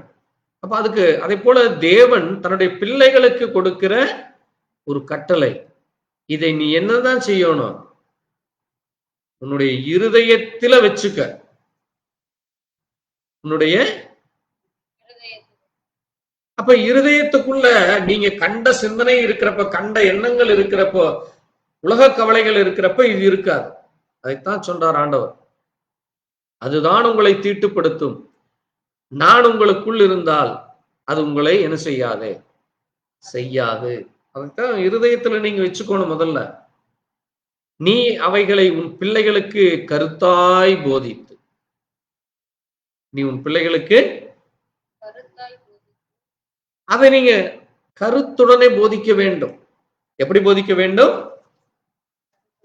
கருத்துடனே போதிக்கணும். சும்மா ஏப்பா இதை பாருப்பா, இதுதான் வசனம், இதுதான் வார்த்தை, இதை படிச்சுக்க, இதை கேட்டுக்க, நீ செஞ்சுக்க, போய்க்க அப்படின்ட்டு எல்லாம் இல்ல. இன்னைக்கு அப்படித்தான் நடக்குது. நான் ஆங்கிலத்தில் வாசிக்கிறேன் பாருங்க. Ye shall not, behold, I have taught you statutes and the judgment, even as the 6. Okay. Hear, O Israel, the Lord of our God is one Lord, and thou shalt love the Lord thy God with all thine heart, and with thy soul, and with all thy might. And these words which I command thee this day shall be in thine heart. Thou shalt teach them delightly unto the children. Delightly அப்படின்னா என்னது? டிலைட்னா என்னது? மனவிருப்பத்தோட. எப்படி? அப்ப குழந்தைகளுக்கு அது மேல ஒரு பிரியம் வரணும். அதான் என்னது? கருத்தாய் போதிக்கிறது. குழந்தைகளுக்கு அது இன்ட்ரெஸ்ட் வர்ற மாதிரி நீங்க அதை போதிக்கணும். சின்ன வயசுல பாத்தீங்கன்னா, பாட்டி கதை சொல்லுங்க, அம்மா கதை சொல்லுங்க, அப்பா கதை சொல்லுங்கன்னு சின்ன வயசுல எல்லாரும் சொல்லி கொடுப்பாங்க. இன்றைக்கும் அநேக வீடுகளிலே கதை சொல்லி கொடுக்கிற பழக்கம் இருக்கு. கிராமங்கள்லயும் சரி, நகரங்கள்ல இன்னைக்கு எல்லாம் மாறி போச்சு. ஒரு 20 ஆண்டு 50 ஆண்டுகளுக்கு முன்னால வயதானவர்கள், தாய் தகப்பன்மார்கள் பிள்ளைகளுக்கு சொல்லி கொடுப்பாங்க. அதே போல தேவன் இதைய 3000 வருஷங்களுக்கு முன்பாகவே தன்னுடைய பிள்ளைகளுக்கு, நீ வெறும் கட்டுக்கதை இல்ல, தேவனை பற்றி போதித்திரு அப்படிங்கிறார். இந்த பூமி இன்றைக்கு கட்டுக்கதைகளுக்குள்ள போயிருச்சு. நம்ம அந்த கட்டுக்கதையை கேட்கறதுக்கெல்லாம் வேண்டியதில்லை. தேவனுடைய வார்த்தை நமக்கு சொல்லி கொடுத்தாலே, சின்ன வயதுல இருந்து உங்க பிள்ளைகளுக்கு சொல்லி கொடுத்தாலே போதும். அப்ப இங்க சொல்லுது பாருங்க, thou shalt teach them delightly the children, and shall take them when thou sits in their house. அவர்கள் வீட்டில் உட்கார்ந்திருக்கும் பொழுது,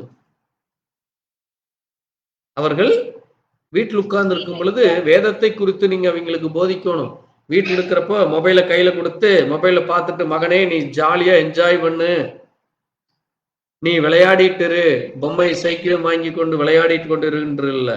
அது செய்ய வேண்டிய நேரத்துல செய்யலாம். சைக்கிள் ஓட்டலாம், உங்க பள்ளிக்கு போகலாம், படிக்கலாம், அல்லது வேலை செய்கிறது எல்லாம் செய்யலாம்.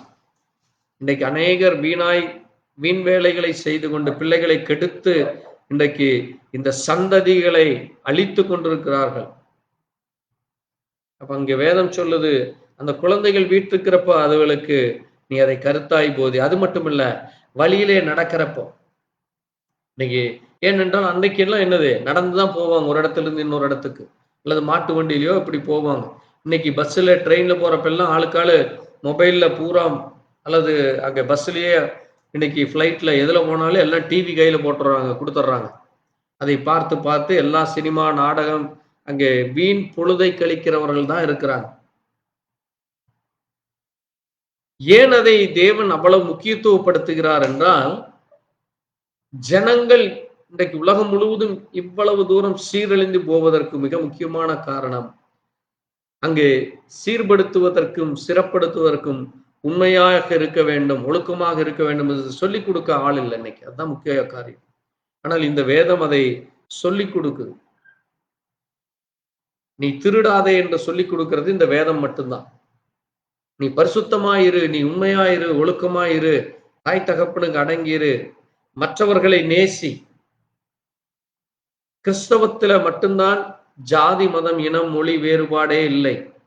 இன்னைக்கு அநேக இடங்களிலே அது காணப்படுகிறத பார்க்கலாம், ஏற்றத்தாழ்வுகள் இருக்கிறது. ஆனால் இன்றைக்கு கிறிஸ்தவ மதமும் என்ன ஆயிட்டு இருக்கு, அது ஒரு மதமாக மாறி, கிறிஸ்தவம் ஒரு மார்க்கம் தான், அந்த மார்க்கம் இன்றைக்கு அது மதமாக மாறி, அந்த மதமும் இன்றைக்கு என்ன ஆயிற்று, ஜாதி வழியாக, மொழி வழியாக, இன ரீதியாக அது பிளவுபட்டு கிடக்கு. அதற்கு என்ன காரணம், சரியாய் போதிக்காதனாலதான் காரணம். பாருங்க, இங்க சொல்லுது, வழியிலே நடக்கிற பொழுதும், படுத்துக் கொள்கிற பொழுதும், எழுந்திருக்கிற பொழுதும் அவைகளை குறித்து பேசி, அவைகளை உன் கையின் மேல் அடையாளமாக கட்டிக்கொள். இன்னைக்கு என்ன கையில கட்டி இருக்கிறாங்க, கையில கழுத்துல எல்லாம், கண்களுக்கு நடுவே இன்னைக்கு எல்லாம் அலங்காரம், மை வைக்கிறது, பொட்டு வைக்கிறது, கண்மை அடிக்கிறது, அங்கே கழுத்துல கையில நகைகளை அணிந்து கொண்டு அங்கே தங்களை ஆடம்பரப்படுத்திக் கொள்கிறார்கள். ஆனா வேதம் சொல்லுது, தேவனுடைய வார்த்தைகளை நீ வைத்துக்கொள். அது மட்டுமல்ல, உன் வீடுகளிலும், உன் நிலைகளிலும், உன் வாசல்களிலும் எழுதுங்கிறது. வேற ஆண்டவர் நிறைய எல்லாம் எழுத சொல்ல, அந்த 10 கட்டளை. நீங்க அந்த 10 கட்டளைகளை சிறு வயது முதல் உங்களுடைய பிள்ளைகளுக்கு படிக்க கொடுத்து, அதை போதிக்க கொடுத்தால், அந்த பிள்ளைகள் இன்றைக்கு எவ்வளவு பரிசுத்தமாய் உண்மையாக இந்த உலகத்திலே காணப்படுகிற அநேக வழிபாடுகள் இல்லாமல், அநேக இயற்கை வழிபடாமல், அநேக மத ரீதியான குழப்பங்கள் ஏற்படாமல் இந்த பூமி எவனவா இருக்கும், எப்பவோ சரியா இருக்கும். ஆனா சரியாகவே இல்லை. இன்றைக்கு அது அக்கிரமத்தின் மேல் அக்கிரமம். எப்படி அன்றைக்கு நோவா நாட்களிலே ஆண்டவர் பார்த்த பொழுது இந்த பூமி எப்படிப்பட்டதாக இருந்தது, அக்கிரமமும் பாவமும் அசுத்தமும் அங்கே பழுகி பெருகி அது தேவனுக்கு மனவேதனை உண்டு பண்ணிடுற போல இந்த நாட்களிலும் அது ஏற்பட்டு கொண்டிருக்கிறது. சரி, நாம செய்திக்குள்ளாய் கடந்து செல்லலாம். பாருங்க, நான் ஏன் இதை உங்களுக்கு சொல்லுகிறேன் என்றால், நம்ம வேதத்தை வெறுமென வாசிக்க கூடாது. இந்த வேதத்தை தேவன் ஒரு நோக்கத்திற்காக எழுதி வைத்திருக்கிறார். இந்த வேதமானது தேவனுடைய பிள்ளைகள் எவ்விதமாக ஜீவிக்க வேண்டும், அந்த தேவன் யார் என்கிற அறிவை அது நமக்கு கொடுக்கிறது. ஆமென். அதைத்தான் இந்த வெளிப்படுத்துற 1ஆம் அதிகாரம் 1ஆம் வசனம் சொல்லுகிறது, சீக்கிரத்தில் சம்பவிக்க வேண்டியவைகளை. எப்படி சீக்கிரத்தில் சம்பவிக்க வேண்டியவைகளை நம்முடைய ஊழியக்காரருக்கு காட்டுகிறார். ஆமென். பாருங்க, நம்ம தேவன் எவ்வளவுமாக தன்னுடைய பிள்ளைகளை நேசிக்கிறவராக இருக்கிறார். அப்ப என்ன நடக்க போகிறது என்று இந்த 2000 ஆண்டுகளுக்கு முன்பாக அங்கே யோவானை தேவன் பத்மு தீவுக்கு அழைத்து, யோவானை அது ஒரு தீவாக இருக்கிறது. உங்களுக்கு தெரியும், தீவில அங்க லட்சக்கணக்கான வீடுகளோ கோடிக்கணக்கான ஜனங்களோ இருக்க மாட்டார்களாம். நான் சொல்வது 2000 ஆண்டுகளுக்கு முன்பாக. அதிகபட்சம் ஒரு 100 வீடோ அல்லது 50 வீடோ, மிக குறைந்த அளவு ஜனங்கள் தான் இருப்பாங்க. இன்னொன்று, இந்த பத்மு தீவை குறித்து அங்கே சரித்திரக்காரர்கள் சொல்லுவது, அது நாடு கடத்தப்பட்டவர்களுக்கென்று கொடுக்கப்பட்ட இடமாகும். யாருக்கென்று? யார? அந்த ராஜ்யத்திற்கு, ராஜாவுக்கு, அல்லது அவன் அந்த நாட்டில் இருந்தானா அந்த தேசத்துக்கு ஒரு பெரிய பிரச்சனை வந்துவிடும் என்று சொல்லி அவனை தனியா யாரும் இல்லாத காட்டுக்கு அனுப்பிச்சு விடுறது. அதுதான் பத்மு தீவு. அப்படிப்பட்ட இடத்துல இந்த யோவான் இருக்கிறார். அப்ப நினைச்சு பாருங்க, அவருடைய நிலைமை எப்படி இருக்குன்னு. தண்ணி கொடுக்கறதுக்கு ஒரு ஆள் கிடையாது, சாப்பாடாக்கி போடுறதுக்கு ஒரு ஆள் இல்லை. அங்கே சுற்றிலும் கடல். அங்கே உங்களுக்கு தெரியும், ஒரு சில தீவுகள் எல்லாம் பாம்புகளுடைய தொல்லைகள், விஷ ஜந்துக்கள், படுப்பதற்கும் தூங்குவதற்குமோ அல்லது அங்க எந்த விதமான டெண்டோ எதுவுமே இருக்காது. அவ்வளவு மிக கொடுமையா இருக்கு. நீங்க ஒரு சில தீவுகள்லாம் இருக்கு, நீங்க பார்க்கலாம். அந்தமான் தீவு பக்கத்துல, இங்க லட்சத்தீவு கிட்ட எல்லாம் போனீங்கன்னா மனித நடமாட்டமே இல்லாத அநேக தீவுகள், சின்ன சின்ன குன்றுகள் மட்டும் இருக்கும். அப்படிப்பட்ட ஒரு கொடுமையான இடத்துல இந்த பத்மு தீவிலே இந்த தேவ மனுஷனாகிய யோவான் அங்கே இருக்கிறார். அங்கே இருக்கிற பொழுது அங்கே ஆண்டவராகிய இயேசு கிறிஸ்து அங்கே ஒரு சில காரியங்களை அவருக்கு வெளிப்படுத்துகிறார். ஆமென். நமக்கு அது ஒரு சில காரியங்களாக இருக்கிறதா இல்லையா என்று நம்ம தியானிக்க போகிறோம். அது மிக முக்கியமான காரியங்கள். அது இந்த 2000 ஆண்டுகளாக என்ன நடக்க வேண்டும் என்பதை தீர்க்க தரிசனமாக சொல்லப்பட்டது. அதைத்தான் நீங்க வாசிக்கிறப்ப வாசிங்க, 3ஆம் வசனத்தை வாசிங்க. இந்த தீர்க்க தரிசன வசனங்களை வாசிக்கிறவனும் கேட்கிறவர்களும் இதில் எழுதியிருக்கிறவைகளை கைக்கொள்ளுகிறவர்களும் பாக்கியவான்கள், காலம் சமீபமாய் இருக்கிறது. பாருங்க, இது ஒரு தீர்க்க தரிசனம், ப்ராஃபசி. தீர்க்க தரிசனம் என்றால் என்ன? நடக்கிற காரியங்களை, நடக்க போகிற காரியங்களை, இதுவரை என்ன நடந்தது, இனி என்ன நடக்க போகிறது என்று சொல்லுகிற ப்ராஃபசி. அதான் தீர்க்க தரிசனம். ப்ராஃபட் என்றால் தீர்க்க தரிசி, ப்ராஃபசி என்றால் தீர்க்க தரிசனம். அப்ப தீர்க்க தரிசனங்களை இது வசனங்களாக இங்கே தேவன் கொடுத்திருக்கிறார். இந்த வசனங்களை வாசிக்கிறவர்களும், கவனமாக கேளுங்க, இதை வாசிக்கிறவர்களும் கேட்கிறவர்களும், அது மட்டுமல்ல இதை எழுதி இருக்கிறவைகளை கை கொள்ளுகிறவர்களும் பாக்கியவான்கள். அப்ப இந்த வசனத்தை நீங்க வாசித்தாலே நீங்கள் யாரு? You are the blessed people. You are the blessed people. நீங்கள் ஆசீர்வதிக்கப்பட்ட ஜனங்கள். இதை நீங்க கேட்டுக்கொண்டிருக்கிறீங்களா? நீங்கள் ஆசீர்வதிக்கப்பட்டவர்கள். இதை நீங்கள் முழுவதுமாய் கைகொள்ளுகிறீர்களா? இதில் சொல்லப்பட்டபடி அதில் என்ன சொல்லியிருக்கோ அதை முழுவதுமாக சரியாக செய்யும் பொழுது நீங்கள் இன்னும் அதிக பாக்கியவான்களாக இருப்பீர்கள். ஆமென். அதான் இது நமக்கு சொல்லுகிறது. அதனாலதான் இந்த வேதம் ஒவ்வொரு நாளும் நம்மை ஆசீர்வாதத்தை, வெறுமனே ஆசீர்வாதம் இல்லை. இன்னைக்கு அநேகர் சொல்லுவாங்க, ஆசீர்வதிக்கிறோம், பஸ்ல உங்களை கர்த்தர் ஆசீர்வதிப்பாராக, ஆசீர்வதிப்பாராக என்று. ஆசீர்வாதம் எப்படி வருகிறது என்றால் தேவனுடைய வார்த்தையில் இருந்துதான் உங்களுக்கு வருகிறது. அந்த ஆசீர்வாதம் தான் மெய்யான சமாதானத்தை தரும். இன்னைக்கு அநேகர் சொல்லுவாங்க, எனக்கு வியாதிகள் இருக்கிற, எனக்கு எந்த நேரம் உபத்திரவத்திலேயே இருக்குது, குடும்பத்தில் எந்த நேரம் பிரச்சனையே இருக்கு, வறுமை இருக்கு, போராட்டம் இருக்கு, பிரச்சனைகள் இருக்கு, ஓய்வே இல்லை, நிம்மதியே இல்லை என்று சொல்லி புலம்புவாங்க. என்ன காரணம்? தேவனுடைய வார்த்தையை வாசிக்க, அதை கேட்க, அதன்படி நடந்து கொள்ள அவர்கள் என்ன செய்வதில்லை? தங்களை ஒத்துக்கொள்வதில்லை. அதற்கு தங்களுக்கு நேரத்தை ஒதுக்காதபடி, அதை கேட்காதபடி தங்கள் செவிகளையும் காதுகளையும் இருதயத்தையும் கடினப்படுத்திக் கொள்கிறார். அதான் வேதத்துல சொல்லி இருக்கு. அப்ப அப்படிப்பட்டவங்களுக்கு தான் என்ன இருக்குது? போராட்டங்கள் இருக்கிறது, பிரச்சனைகள் இருக்கு, குழப்பம் இருக்கு, அங்க மன சமாதானமே இல்லை. ஒரு இடத்துக்கு போயிட்டு வந்தா எங்களுக்கு சமாதானம் பாங்க, போயிட்டு வந்து 2 நாள் கழிச்சு எப்படி இருக்கிறீங்கன்னு கேட்டா, எங்க போயிட்டு வந்ததோட சரி, போறப்ப நல்லா இருந்தது, வந்த உடனே மறுபடியும் பிரச்சனையை ஆரம்பிச்சிருச்சும்பாங்க. அப்ப இப்படித்தான் மனித வாழ்க்கை நடந்து கொண்டிருக்கிறது. ஆனால் தேவனுடைய பிள்ளைகளுக்கு நீங்கள் உண்மையாகவே தேவனுடைய வார்த்தையின்படி ஜீவிக்கும் பொழுது, உண்மையாகவே தேவனுக்காக நீங்கள் உத்தமமாய் நடக்கும் பொழுது, அதை கை கொள்ளும் பொழுது உங்களுக்கு பாக்கியமும் ஆசீர்வாதமும் இருக்கும். அது மட்டுமல்ல, பாருங்கள், இது முதல் வசனம் சொல்லுது, இது யாருக்காக வென்றால் அங்கே யோவான் இயேசு கிறிஸ்துவை குறித்து வெளிப்படுத்துகிறார். ஆமென். இது என்னவென்றால் இந்த முக்கியமாக இன்னைக்கு அநேகர் சொல்லுவாங்க, நம்ம தீர்க்கதரிசி அதைத்தான் சொல்றாரு. அவர் சொல்லுகிற காரியம் என்னன்னா, மிக முக்கியமாக இந்த சுவிசேஷகமானது, இந்த யோவான் எழுதின இந்த நிருபமானது, இது கடைசி காலத்திலே இந்த யோவான் என்பவர், அவர் எபேசு பட்டணங்களிலே தன்னுடைய ஆயுசு நாட்களை கழித்தார். கடைசியில் அவர் மரிக்கும் பொழுது எபேசு பட்டணங்களிலே வந்தார். அங்கே பத்மு தீவிலிருந்து மறுபடியும் எபேசு பட்டணங்களுக்கு வருகிறார். அது மட்டுமல்ல, இந்த புஸ்தகம் இது இயேசு கிறிஸ்துவை குறித்து வெளிப்படுத்தின ஒரு புஸ்தகமாக இருக்கிறது. இது இன்னொன்று, இது யோவானுடைய ஜீவியத்தை குறித்த புத்தகம் அல்ல, அல்லது யோவான் சொன்ன யோவானுடைய புத்தகமும் அல்ல. நல்லா புரிஞ்சுக்கணும். மற்ற புத்தகங்கள் எல்லாம் யூதா என்றால் யூதாவினுடைய அவன் என்ன காரியத்தை செய்தான், அவன் பார்த்தான், அதை குறித்து அங்க யூதா எழுதின புத்தகமாக இருக்கிறது. ஆனால் இந்த வெளிப்படுத்தின விசேஷம் என்பது முற்றிலுமாக இயேசு கிறிஸ்துவ யார் என்றும் அவர் என்ன என்று வெளிப்படுத்துகிற ஒரு வெளிப்பாடாக இருக்கிறது. ஆமென். அதனாலதான் இதை வெளிப்படுத்தின விசேஷம் என்று சொல்லுகிறோம். அது மட்டுமல்ல, இது முற்றிலுமாக தீர்க்க தரிசன வசனங்களை கொண்ட ஒரு புஸ்தகமாக இருக்கிறது. இது இன்றைக்கு அநேகர் சொல்லுவாங்க யோவானுக்கு வெளிப்படுத்தலின் புஸ்தகம் என்று. அது சரியல்ல.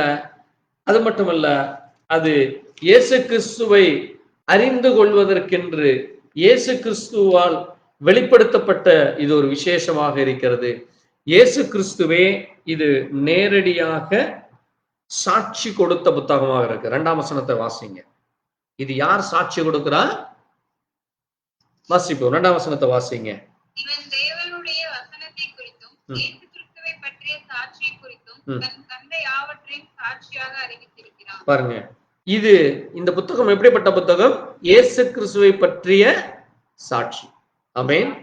அப்ப விட்னஸ் ஆஃப் ஜீசஸ் கிறிஸ்ட். அப்ப இயேசு கிறிஸ்து யார் என்கிற ஒரு சாட்சியின் புத்தகமாக இது இருக்கிறது.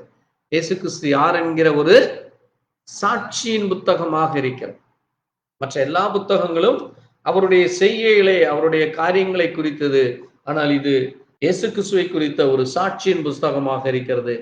அது மட்டுமல்ல, இந்த புத்தகம் இயேசு கிறிஸ்துவே நேரில் தோன்றி, இயேசு கிறிஸ்துவே நேரில் தோன்றி அவர் இதை எழுதச் சொன்ன ஒரு புத்தகமாக இருக்கிறது. அது மட்டுமல்ல, இது இந்த புத்தகம் வேதத்தின் கடைசி புத்தகமாகவும், இது எப்படி இருக்குமா? டிஸ்பென்சேஷன் ஆஃப் த காஸ்பல், சுவிசேஷ யுகங்களின் தொடக்கத்தையும் முடிவையும் விவரிக்கிறது. சுவிசேஷம் என்றால் என்னது? பழைய ஏற்பாட்டில அங்கே ஆபிரகாமை தேவன் அழைத்து பிரயாணம் செய்து அங்கே கானான் தேசத்தை கொடுத்தார். அங்கே அவர்கள் அந்த கானான் தேசத்தை அவர்கள் சரியானபடி தேவனுக்காக உண்மையாக இல்லாதனால் அங்கே அவர்கள் அடிமைப்பட்டு போய், அங்கே தேவனுக்காக உண்மையாக உத்தமமாக இல்லாதனால் அங்கே அவர்களை ஆண்ட ராஜாக்களும் அந்த தேசத்தின் ஜனங்களும் தங்களை கெடுத்து போட்டதினாலே மறுபடியுமாக தேவன் இந்த பூமியிலே குமாரனாக வந்து அவரையும் கொன்று போட்டதினால் இன்றைக்கு வரைக்கும் இந்த பூமியிலே என்ன இல்லை? தேவனுடைய சமாதானமோ தேவனுடைய அன்பு இரக்கம் எல்லா ஜனங்களுக்கும் கிடைக்காதபடி, தேவனுடைய வல்லமை அநேகர் பெற்றுக்கொள்ள முடியாதபடி பிசாசானவன் தந்திரமாக ஜனங்களை சீரழித்து கொண்டிருக்கிற காரியம் இன்றைக்கு நடந்து கொண்டிருக்கிறது. ஆக இந்த சுவிசேஷம், அதனால தேவன் என்ன செய்தார்? சுவிசேஷமாக இதை அறிவியுங்கள், தான் யார் என்பதை அறிவிக்கும்படியாக தன்னுடைய 12 சீஷர்களுக்கு சொன்னதுதான் சுவிசேஷம். ஆமென். அதான் வேதத்திலே 4 சுவிசேஷங்கள் இருக்கிறது. அந்த 4 சுவிசேஷம் என்னது? மத்தேயு, மார்க்கு, யோவான், லூக்கா, யோவான். மத்தேயு, மார்க்கு, லூக்கா, யோவான் என்ற 4 சுவிசேஷங்கள். அது 4 மிருகங்களை குறித்ததான ஒரு அடையாளமாக இருக்கிறது. அப்போ தேவன் என்ன செய்கிறார்? இது சுவிசேஷங்களின் முடிவை குறித்து சொல்லப்பட்டிருக்கிறது. அது மட்டுமல்ல, இது கிரேக்கத்திலே அப்போகலிப்ஸ் என்று பெயர். என்ன பேரு? அப்போகலிப்ஸ் அப்படின்னு என்னதுன்னா, கிரேக்கத்துல இதனுடைய சரியான அர்த்தம், அப்போகலிப்ஸ் என்றால் அதனுடைய சரியான அர்த்தம் திரை நீக்கப்படுதல். என்னது? திரை நீக்கப்படுதல், அன்வெயிலிங். அன்வெயிலிங்னா என்னது? இப்போ ஒரு உதாரணத்துக்கு ஒரு தலைவருடைய சிலையை என்ன செய்வாங்க? முதல்ல சிலை செய்து, அந்த சிலை செய்வதற்கு முன்பாகவே அந்த சிலையை சுத்தி அங்கே ஒரு ஸ்கிரீன் மாதிரி போட்டு அதை க்ளோஸ் பண்ணி வச்சிருவாங்க, யாரும் பார்க்க முடியாதபடி. அது எந்த தலைவர் என்ன ஏதுங்கிறது தெரியாதபடி அதைய க்ளோஸ் பண்ணி வச்சு அந்த கட்சியினுடைய முக்கிய தலைவர்கள் வந்து அந்த சிலையை திறப்பு விழா செய்வாங்க. இப்ப நேற்று கூட நம்முடைய முதல்வர் வந்து கலைஞருடைய சிலையை திறப்பு விழா கோயம்புத்தூர்ல பண்ணார். நீங்க பார்த்தீங்கன்னா அந்த சிலையை முழுவதுமாக மூடி அந்த சிலையை திறக்கிற அந்த நிகழ்ச்சி நடக்கும். அது போல ஒரு பில்டிங் கட்டுறாங்கன்னா அந்த பில்டிங் என்ன செய்வாங்க, பில்டிங்கை சுத்தி ஒரு ஸ்கிரீன் போட்டு கவர் பண்ணிடுவாங்க, அல்லது ஒரு ஷீட் போட்டு கவர் பண்ணிடுவாங்க. பிறகு அந்த பில்டிங் வேலையெல்லாம் முடித்த பிறகு அந்த சிலையை அந்த அங்க சுற்றி கட்டப்பட்டிருக்கிற அந்த திரைச்சீலைகளையும் அல்லது அந்த ஷீட்டுகளையும் எடுத்து அந்த வீட்டை பிரதிஷ்டை செய்து அதை என்ன செய்வாங்க, குடியேறுவதற்கு பயன்படுத்துவாங்க. அப்ப அதை போல இந்த அக்கோபலிக்ஸ் என்பது என்ன என்றால், அது தேவன் யார் என்பதை வெளிப்படுத்துகிற ஒரு காரியமாக இருக்கிறது. ஆமென். அப்ப தேவன் தன்னை பழைய ஏற்பாட்டிலே அவர் மறைத்து கொண்டிருந்தார். ஆமென். தேவன் என்ன செய்தார்? பழைய ஏற்பாட்டிலே தன்னை மறைத்து கொண்டிருந்தார். இந்த புதிய ஏற்பாட்டிலே அவர் மாம்சத்திலே வெளிப்பட்டார். ஆமென். இயேசு கிறிஸ்து என்கிற பெயரிலே அவர் இந்த பூமியில வெளிப்பட்டார். அதனாலதான் நான் இருந்தவர், இருக்கிறவர், வருகிறவர், அல்பா ஒமேகா, ஆதியும் அந்தமுமாய் இருக்கிறேன், ஆதியும் அந்தமுமாய் இருக்கிறேன் என்று சொல்லுகிறார். பாருங்க, அவர் என்ன செய்தாராமா, தன்னுடைய பிள்ளைகளுக்காக இந்த பூமியிலே தன்னுடைய பிள்ளைகள் மரித்து போகாதபடி தேவனோடு கூட என்னென்றைக்கும் இருக்கும்படியாக அவர் அந்த பூமியிலே வந்தார். ஏனென்றால் இந்த பூமியிலே தன்னுடைய பிள்ளைகளை வைத்த பொழுது தன்னுடைய பிள்ளைகள் என்ன செய்யல, தேவனுடைய சத்தத்திற்கு கீழ்ப்படியில. முதலாவது கீழ்ப்படியில, அடுத்தது செவி கொடுக்காமல் சுயத்திலே நடந்து போனார், மனம் போன போக்கிலே திரிந்து போனார்கள். அப்ப அதனாலதான் நம்ம என்னவாக இருக்க வேண்டுமாமா, நம்முடைய மனம் போன போக்கிலே நம்முடைய சுயத்தில வாழக்கூடாது. ஒரு குடும்பத்தில பிள்ளைகள் பெற்றோருக்கு கீழ்ப்படிந்து நடக்கும் பொழுது அந்த பிள்ளைகளை அந்த பெற்றோர்கள் கவனமுடன் வளர்ப்பார்கள். எந்த ஒரு தகப்பனும் ஒரு தாயும் தன்னுடைய பிள்ளையை ஒரு விபச்சாரக்காரனுக்கோ அல்லது ஒரு திருடனாகவோ அல்லது ஒரு வேசித்தனம் செய்யவோ அனுமதிக்க மாட்டாங்க. அது உண்மையான தாய் தகப்பன் அப்படி செய்ய மாட்டார். ஒரு கொலைகாரனாகவோ திருடனாகவோ கொள்ளையடிக்கவனாகவோ எந்த தாய் தகப்பனும் வளர்த்த மாட்டாங்க. அப்படி செய்கிறவன் யாரா இருக்கும், அவன் ஒரு கொள்ளைக்காரனாகவோ திருடனாகவோ அல்லது ஒரு அருவருப்புல அசுத்தத்திலே பிறந்த தாய் தகப்பனாத்தான் இருப்பான்.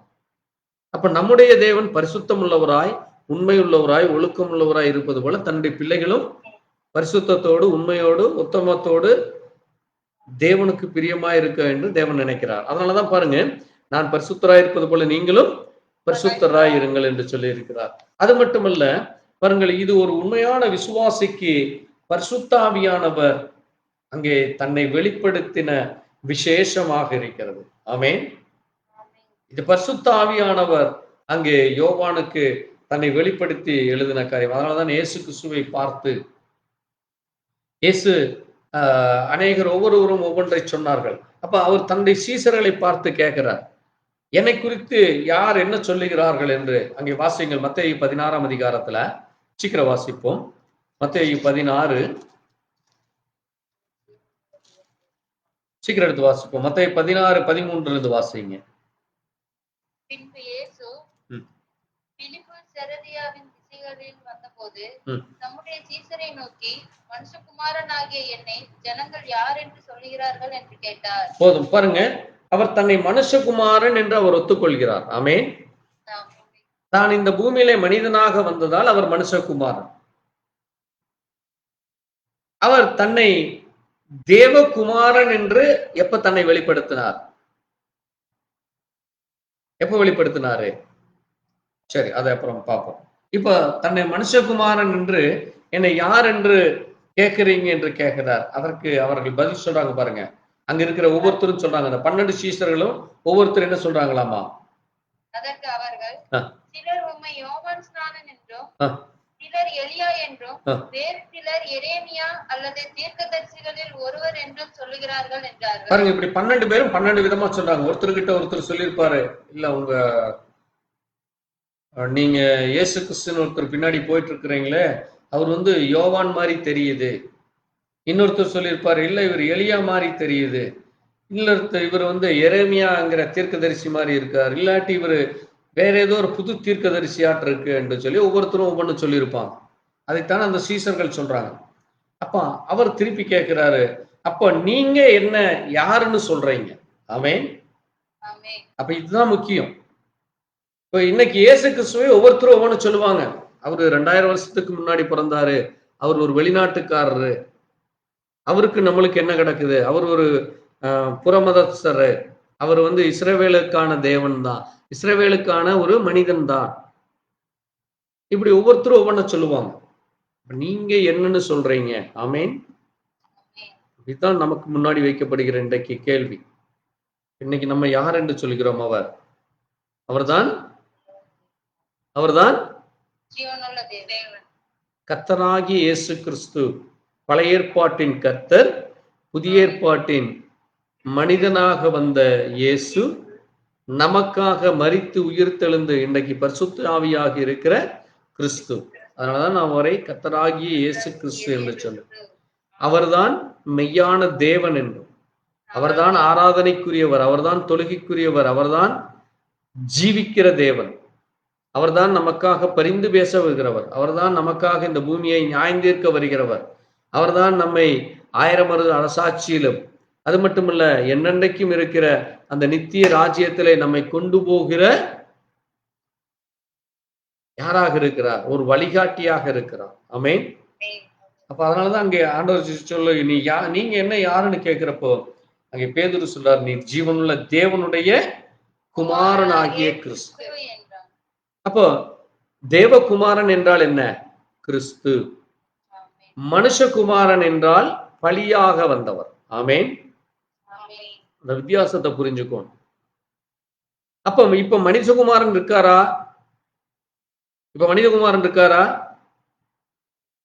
இருக்காரா இல்லையா? இருக்காருன்னா நீங்க இன்னும் வெளிப்பாடே வரல. நீங்க இன்னும் என்ன அறிஞ்சிக்கல, தேவன் யார் என்று அறியல. மனிதகுமாரன் மரித்து விட்டார். அந்த மனுஷகுமாரன் நமக்காக என்ன ஆயிட்டாரு? சிலுவையில மரிச்சாச்சு. இப்ப இருக்கிறது யாரு? இப்ப இருக்கிறது தேவகுமாரன். இந்த வித்தியாசம் புரிஞ்சுக்குங்க. மனிதகுமாரன் நமக்காக அந்த மனுஷனாக வந்த அந்த சரீரம் மரித்து விட்டது. அது மனிதகுமாரன் என்கிற சரீரம். ஆமென். அப்ப இன்னைக்கு அவர் யாராக இருக்கிறார்? தேவகுமாரனாகிய கிறிஸ்து. அதான் இங்க போட்டிருப்பார், நீர் ஜீவனுள்ள தேவனுடைய குமாரனாகிய கிறிஸ்து. அப்ப தேவகுமாரன் என்றால் என்ன? கிறிஸ்து. ஆமென். அப்ப அவர் இன்னைக்கு தேவகுமாரனாக இன்னைக்கு நம்ம மத்தியில இருக்கிறார். ஆமென். அதனாலதான் அவர் நமக்கு இன்னைக்கு என்ன செய்துட்டு இருக்கார்? பரிந்து பேசிக் கொண்டிருக்கிறார். கிறிஸ்துவாக நமக்கு பரிந்து பேசிக் கொண்டிருக்கிறார். இனி வரப்போகிறது யாரே? இனி அவர் எப்படி வரப்போகிறார்? தாவீதின் குமாரனாக வரப்போகிறார். ஆமென். 3 குமாரன், மனுஷகுமாரன், தேவகுமாரன், தாவீதின் குமாரன். அதனாலதான் இயேசு கிறிஸ்துவை பார்த்து தாவீதின் குமாரனே எனக்கு இறங்கும் என்று சொல்றாங்க. அப்ப நம்ம அவரை தாவீதின் குமாரன் இப்ப சொல்ல முடியுமா? இப்ப நம்ம சொல்ல முடியாது. ஏனென்றால் தாவீதின் குமாரன் என்பது இஸ்ரவேலர்களுக்கு சொந்தமானவர். ஆமென். நமக்கு ஒரு நேரடி சொந்தம் இல்லை. நல்லா புரிஞ்சுக்கணும். அந்த இஸ்ரவேல் சந்ததியில வந்ததுனால அவர் அவங்களுக்கு தான் தாவீதின் குமாரன். நமக்கு யாரு? அவர் தேவகுமாரன். நமக்கு அவர் யாரு? தேவகுமாரன், தாவீதின் பிள்ளை. அதனாலதான் நீங்க அந்த ஒரு சீனபேரியாகிய ஒரு கிரேக்க ஸ்திரீ ஆண்டவரை பார்த்து, தாவீதின் குமாரனே அந்த அப்பத்தை எங்களுக்கும் தாரும் என்று சொல்லும் பொழுது அவர் சொல்றாரு, அங்க நாய்களுக்கு போட முடியுமா என்று கேட்கிறப்போ அப்ப சொல்றார், மேசையில் இருந்த துருத்திகளை நாய்கள் தின்னுமே. வாசிங்க, இதே அதிகாரத்துல வாசிங்க, 15ஆம் அதிகாரத்துல வாசிங்க, 15ஆம் அதிகாரத்துல மத்தேயு 15ல வாசிங்க.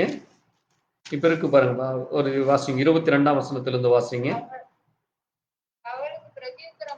மத்தேயு 15:22.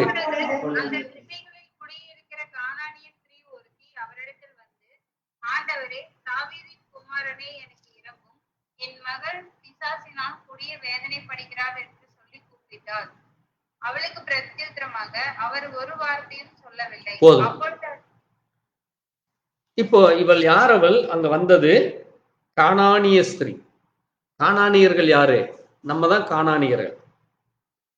கானானியனுக்கும் அந்த இஸ்ரவேலருக்கும் சம்பந்தமே கிடையாது. அதனாலதான் இந்த கானானிய ஸ்திரீ அவர்கிட்ட என்ன சொல்றா? தாவீதின் குமாரனே. ஏன்னா கானானியன் ஸ்திரீக்கும் தாவீதினுடைய சந்ததிக்கும் சம்பந்தம் கிடையாது. ஏனென்றால் அந்த 12 கோத்திரத்துக்கு தான் இஸ்ரவேலர்களுக்கு உரியது. அதுக்குள்ள யாரையும் அவங்க சேர்த்திக்க மாட்டாங்க. புரியுதா உங்களுக்கு? இப்போ இந்த பெண் தாவீதின் குமாரனே எனக்கு இறங்கும், என் மகள் பிசாசினால் இருக்கும்போது அவர் ஒரு வார்த்தையும் சொல்ல. அப்பொழுது அவர்கள் சீசர்கள் இவள் நம்மை தொடர்ந்து வேண்டிக் கொண்டிருக்கிறார் என்று சொல்லும் பொழுது அதற்கு அவர் எப்படி பதில் சொல்றாரு பாருங்க 24ஆம் வசனத்துல. அதற்கு அவர் காணாமற் போன ஆடுகளாகிய இஸ்ரவேல் வீட்டாரிடத்திற்கு அனுப்பப்பட்டேனே அன்றி மற்றபடி அல்ல என்றார். அவரே தெளிவா சொல்லிட்டாரு, நான் வந்தது இந்த இஸ்ரவேல் ஜனங்களை தேடித்தான், நான் மற்றபடி அல்ல என்று சொல்றார். ஆனால் அவர் மரித்து இன்றைக்கு தேவகுமாரனாக கிறிஸ்துவாக அவர் தன்னை வெளிப்படுத்தினாலதான் அவர் யாரா இருக்காரு? கிறிஸ்து என்றால் என்ன? கிறிஸ்துனா என்னது? கிறிஸ்துனா என்னது? கிறிஸ்துனா என்னது? வாசிங்க மத்தேயு 4ஆம் அதிகாரம், யோவான் 4ஆம் அதிகாரம் 4:22, 4:42. வசனத்தை ஞாபகம் வச்சுக்கோங்க. ஒவ்வொரு வசனத்தையும் நீங்க ஞாபகம் வச்சீங்கன்னா தான் தேவன் யாரு, கிறிஸ்து யாரு, மனுஷகுமாரன் யாரு, தேவகுமாரன் யாருன்னு உங்களுக்கு ஞாபகம் வரும். வாசிங்க யோவான் 4:42.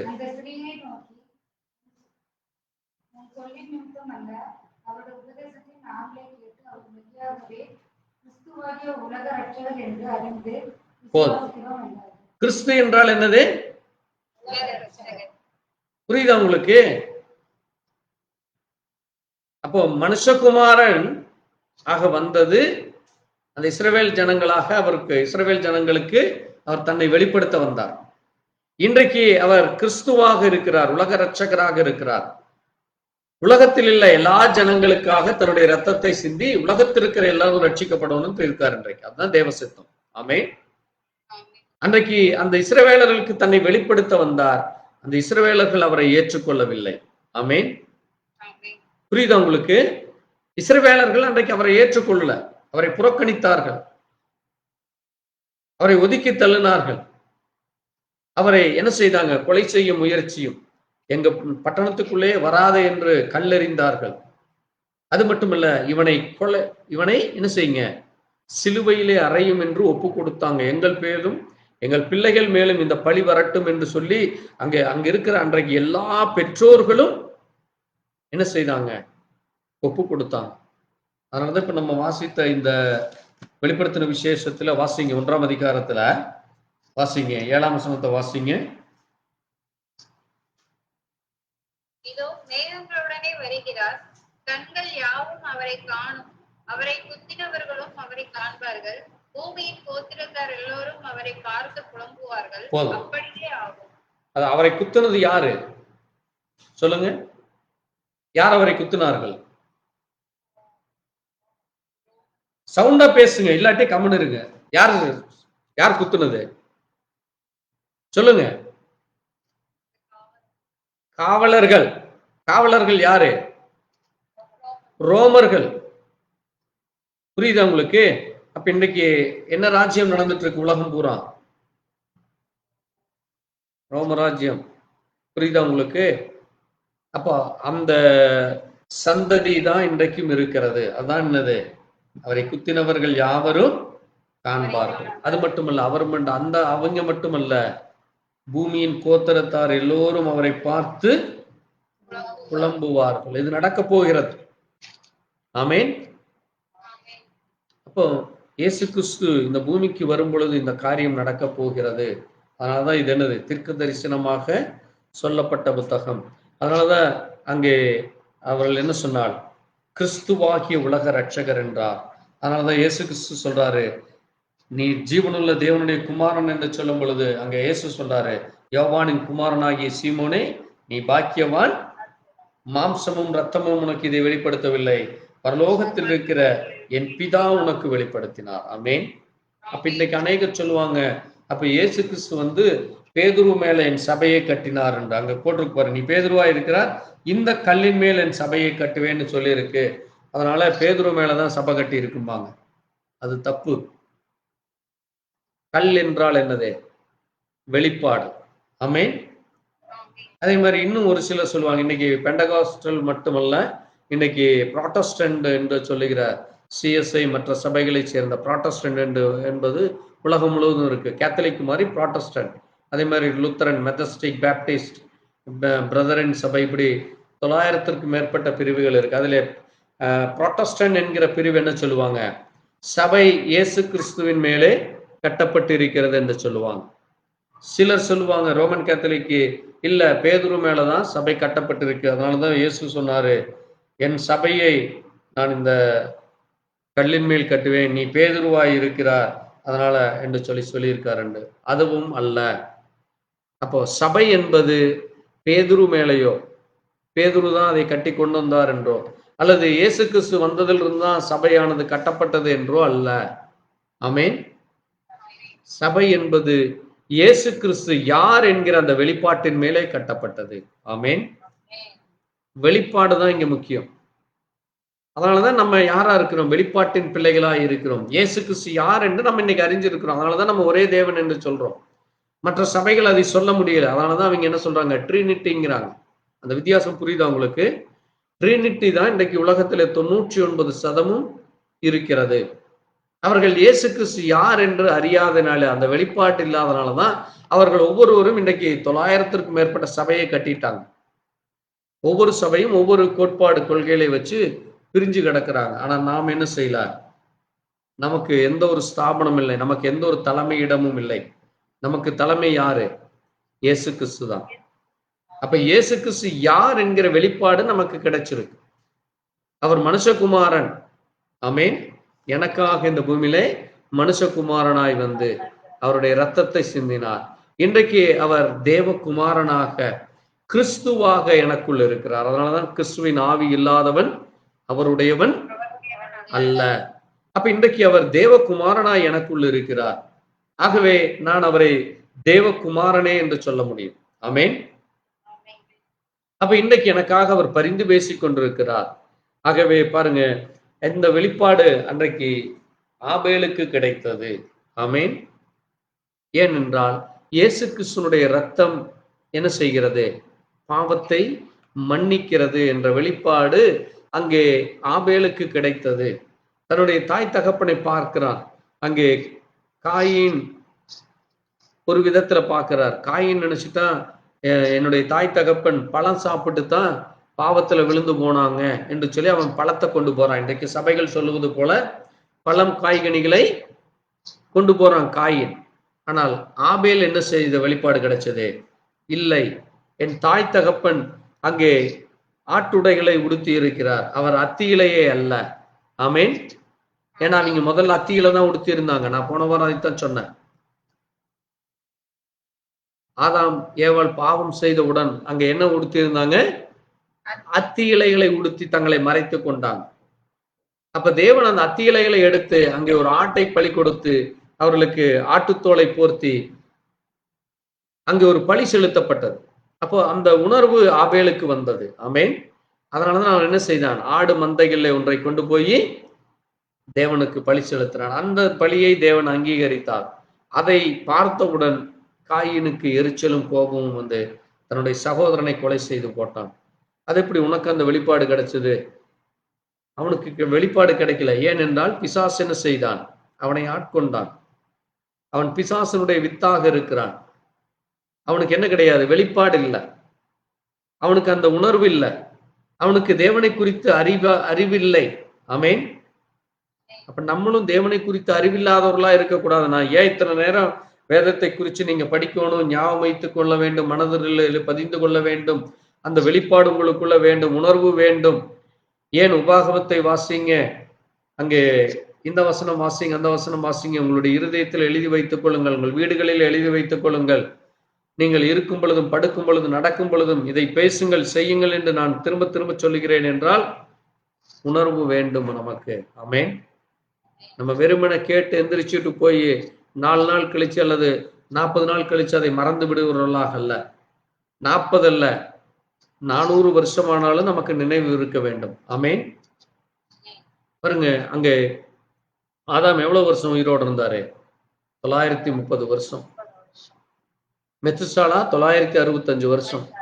அப்ப அவர்கள் எல்லாம் தேவனோடு கூட உறவாடி தேவனுடைய வார்த்தையின்படி அவர்கள் ஜீவித்தார்கள். அப்ப தேவனுடைய பிள்ளைகளுக்கு மறதியே இருக்கக்கூடாது. அதனாலதான் சொல்ல ஸ்பிரிச்சுவல் அமினீஷியா நமக்கு வரக்கூடாது. நம்முடைய மூளை இருக்கு பாருங்க, இந்த மூளை சூப்பர் பவர் மூளை. ஒரு மனிதனுடைய மூளையை விட இந்த பூமியில இன்றைக்கு வரைக்கும் அவ்வளவு பெரியான கம்ப்யூட்டர் கண்டுபிடிக்கவே இல்லை. இந்த சூப்பர் பவர் கண்டுபிடிச்சவனும் மனிதன் தான்.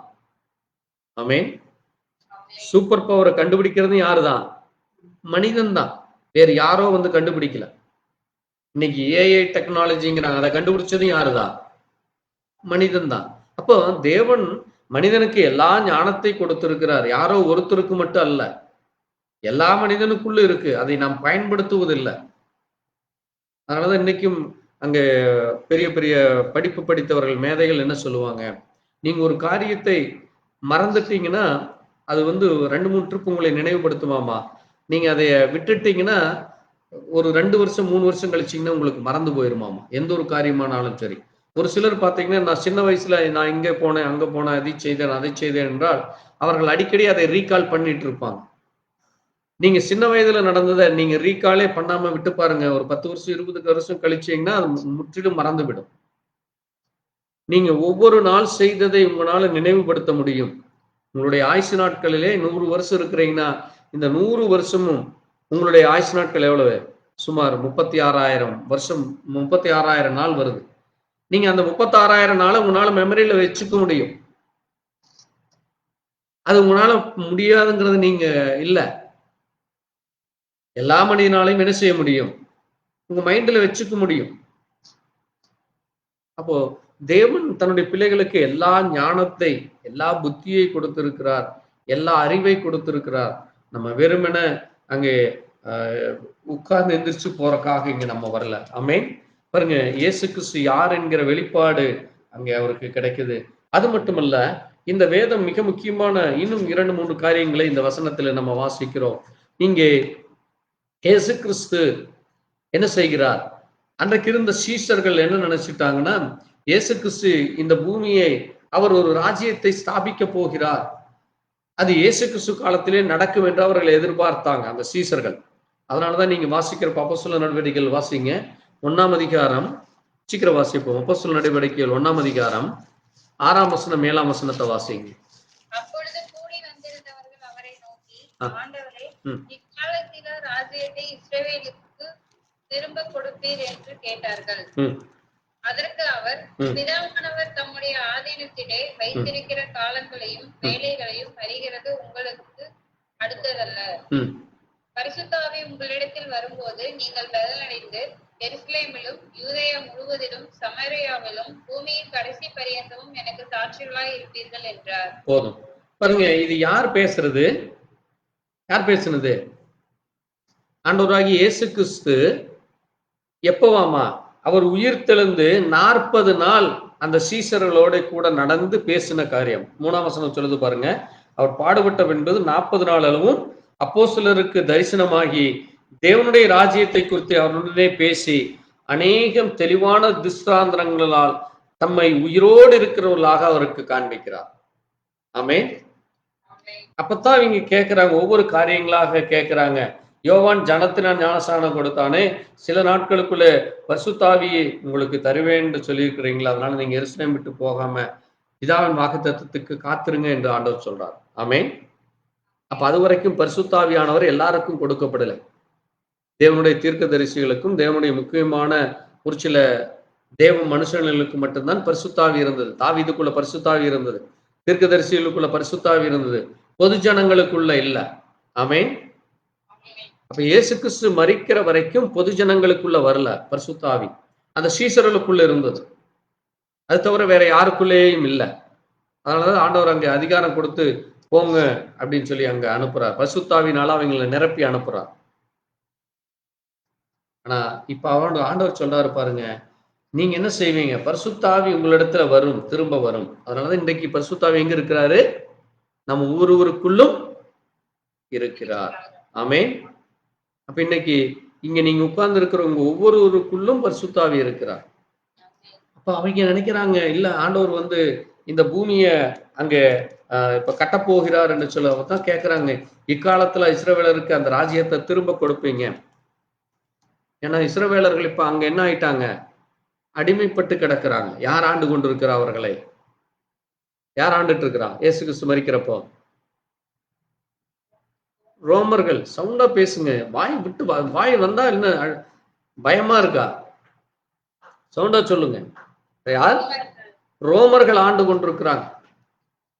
அப்போ இவர்கள் அடிமைப்பட்டிருக்கிறது மறுபடியும் திரும்ப யூதர்களுக்கே, இஸ்ரவேலர்களுக்கு அது திரும்ப கிடைக்குமா என்று கேட்கிறப்ப தான் சொல்றாரு, அந்த நேரத்தையும் காலத்தையும் தேவன் ஒருவர் தான் அறிந்திருக்கிறார், பிதா ஒருவர் தான் அறிவார். ஏன்னா இயேசு கிறிஸ்து அதை சொல்ல வரல. எப்ப வரும், என்ன நடக்குன்னு அவருக்கு தெரியும். ஆனாலும் அவர் அதை சொல்வதற்கு இந்த பூமிக்கு வரல. ஆமென். இன்னைக்கு அநேகர் சொல்லுவாங்க, இல்ல இயேசு கிறிஸ்து அதை குறித்து தெரியாதுன்னு இயேசுவே சொல்லியிருக்காரு, அதனால பிதான்னு மேல ஒருத்தர் உட்கார்ந்து இருக்காரு, அவருக்கு தான் தெரியும் என்று. இவர் தான் பிதா என்று இவருக்கே தெரியும். இருந்தாலும் தன்னை அவர் இன்றைக்கு தேவகுமாரன் என்கிற ஸ்தானத்தில் இருப்பதனால் அதை குறித்து பேச வேண்டிய அவசியம் அவருக்கு இல்லை. ஆமென். அதனாலதான் ஒரு சில நீங்க கவர்மெண்ட்ல நீங்க பதவி ஏற்கிறப்ப பாத்தீங்கன்னா, உங்களை அந்த அவங்க வாசிப்பாங்க, அந்த லெட்டர்ல பாத்தீங்கன்னாலே தெரியும். கையெழுத்து போடுவதற்கு முன்பாக எனக்கு இந்த அதிகாரம் இருக்கு, இந்த அதிகாரத்துல நான் இந்தந்த காரியத்தை செய்ய வேண்டும், இதை நான் வெளியே சொல்லக்கூடாது, இதை நான் வெளியே பேசக்கூடாது, இது அபிஷியல் சீக்ரெட் என்று வச்சிருப்பாங்க. நீங்க எந்த ஒரு பிரதமரோ ஜனாதிபதியோ அமைச்சர்களோ பதவி ஏற்கிறப்ப, கேபினெட் மினிஸ்ட்ரி லெவல்ல இருக்கிறப்ப பதவி ஏற்கிறப்ப நீங்க அந்த பதவியேற்பு விழாவை கவனிச்சு பாருங்க. அவங்க சொல்லுவாங்க, எனக்கு இந்த அதிகாரத்துல நான் இதை பேச வேண்டும், இதை பேசக்கூடாது, இதை வெளியே பேசினால் இது அரசாங்க சட்டதிட்டங்களுக்கு எதிரானது, அது என்னை தண்டிக்கும் என்று நான் அறிந்திருக்கிறேன், அதனால நான் வெளியே பேச மாட்டேன்னு சொல்லுவாங்க. அதெல்லாம் என்னது? Official secret. ஒரு சில பிசினஸ் பீப்புள் எல்லாம் பாத்தீங்கன்னா அந்த பிசினஸ் சீக்ரெட்டை வெளியில பேசக்கூடாதுமா. ஒரு சில கம்பெனியில நடக்கிற காரியங்களை வெளியே நீங்க சொல்லக்கூடாதுன்னு சொல்லுவார்கள். ஏனென்றால் அது அந்த நிறுவனத்திற்குரிய காரியம். அது வெளியில கேட்டா 4 பேர் அதே மாதிரி டூப்ளிகேட் பண்ணிடுவாங்க. புரியுதா உங்களுக்கு? என்ன செஞ்சிருவாங்க இன்றைக்கு? அதனாலதான் பாத்தீங்கன்னா ஒரு டீ கடை திறந்தானா 4 பேர் வர்றது, 40 பேர் 400 பேர் வந்தாங்கன்னா பக்கத்துல இன்னொரு டீ கடை திறந்துருவாங்க. ஏன்னா அவன் பாக்குறான், ஓ இந்த பிசினஸ் நல்லா இருக்கு, லாபம் வருதுன்னு பக்கத்துல ஒரு டீ கடை திறந்துருவான். அதே மாதிரி ஆண்டவர் இத்தனாம் தேதி இங்க வர்றாரு அப்படின்னா அங்க என்ன செய்ய ஆரம்பிச்சிடும் பிசாசு, அந்த நாள்ல வேற ஒரு டென்ட் அடிச்சு இல்ல அது இல்ல இதுன்னு சொல்லி ஜனங்களை இன்னும் குழப்ப ஆரம்பிச்சிருவோம். அது தேவனுக்கு தெரியும். அதனாலதான் அவர் என்ன செய்யல, எப்ப வருவேன் என்று அவர் எப்பவுமே வெளிப்படுத்தல. பாருங்க, அப்போ தேவன் தன்னுடைய பிள்ளைகளுக்கு என்ன செய்கிறார், எப்படி செய்கிறார் என்பதை அவர் ஞானத்தோடு அங்கே சரியான நேரத்தில் அதை வெளிப்படுத்த, அதற்குத்தான் இந்த வெளிப்படுத்தின விசேஷத்தை அவர் வைத்திருக்கிறார். அதனாலதான் இந்த 7 சபைகளுக்கு என்று அங்கே சொல்லப்பட்டிருக்கு. அதைத்தான் நம்ம இங்க வாசிக்கிறப்போ முதலாம் அதிகாரத்துல வாசிங்க, 4ஆம் வசனத்துல சொல்லுது, ஆசியாவில் உள்ள 7 சபைகளுக்கு எழுதுகிறதாவது. அங்கே அந்த சிங்காசனத்துக்கு முன்பாக இருக்கிற 7 ஆவிகளும் உண்மையுள்ள சாட்சியும் மரித்தோர்ல பிறந்தவரும் பூமியின் ராஜாக்களுக்கு அதிபதியும் ஆகிய இயேசு கிறிஸ்துவினால் உங்களுக்கு கிருபையும். அப்போ இந்த பூமியில் இருக்கிற எல்லா ராஜ்யங்களுக்கும் எல்லா அதிபதிகளுக்கும் அதிபதி யாரு? இயேசு கிறிஸ்து. ஆமென்.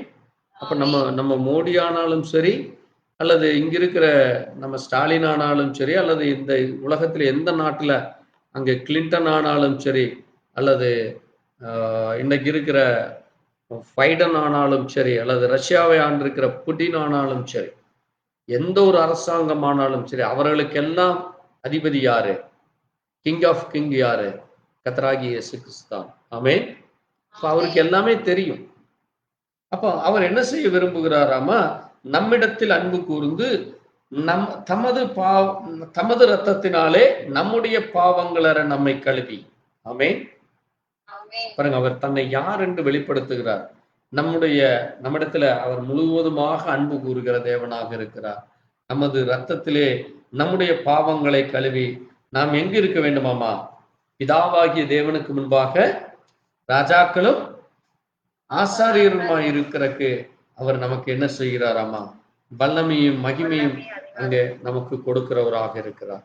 அப்படிப்பட்ட தேவன் தொடர்ந்து இந்த நாளிலும் கூட இன்னும் இந்த வேதத்திலே நாம் இந்த வெளிப்படுத்தின விசேஷத்தை நாம் 7 சபைகளை குறித்தும் 7 முத்திரைகள், இன்னும் அதில் அநேக காரியங்கள் இருக்கிறதை குறித்து நம்ம தியானிக்க போகிறோம். கர்த்தருக்கு சித்தமானால் வரும் வாரங்களிலே நாம் தொடர்ந்து ஒவ்வொரு காரியங்களாக நம்ம தியானிப்போம். சொல்லுகிற காரியங்களை கவனமாய் குறித்து அங்கே நினைவுபடுத்திக் கொள்ளுங்கள். உங்களுடைய மனதிலே அதை பதித்துக் கொள்ளுங்கள்.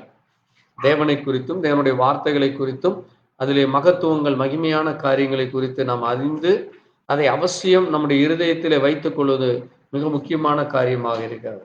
கர்த்தர் தாம் எங்களை ஆசீர்வதிப்பாராக. நாம் ஜெபிக்கலாம்.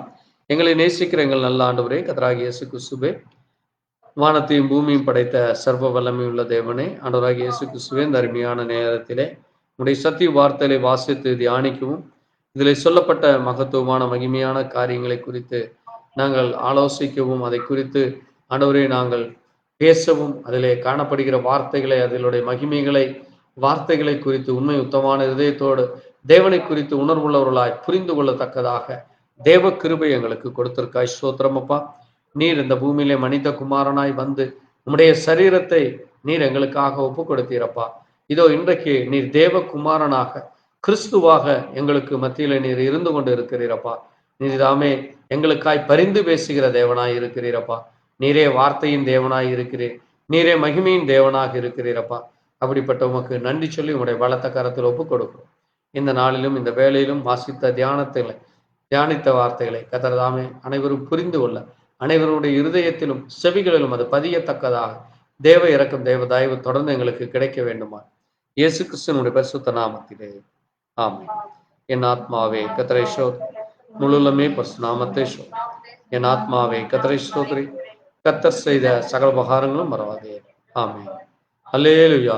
கர்த்தருக்கு ஸ்தோத்திரம் உண்டாவதா. எங்களுக்காக, எங்களுடைய ஊழியங்களுக்காக ஜெபித்துக் கொள்ளுங்கள். கர்த்தர் உங்களோடு கூட இருப்பாராக. God bless you. Thank you, Jesus. ஆமென். ஸ்தோத்திரம்.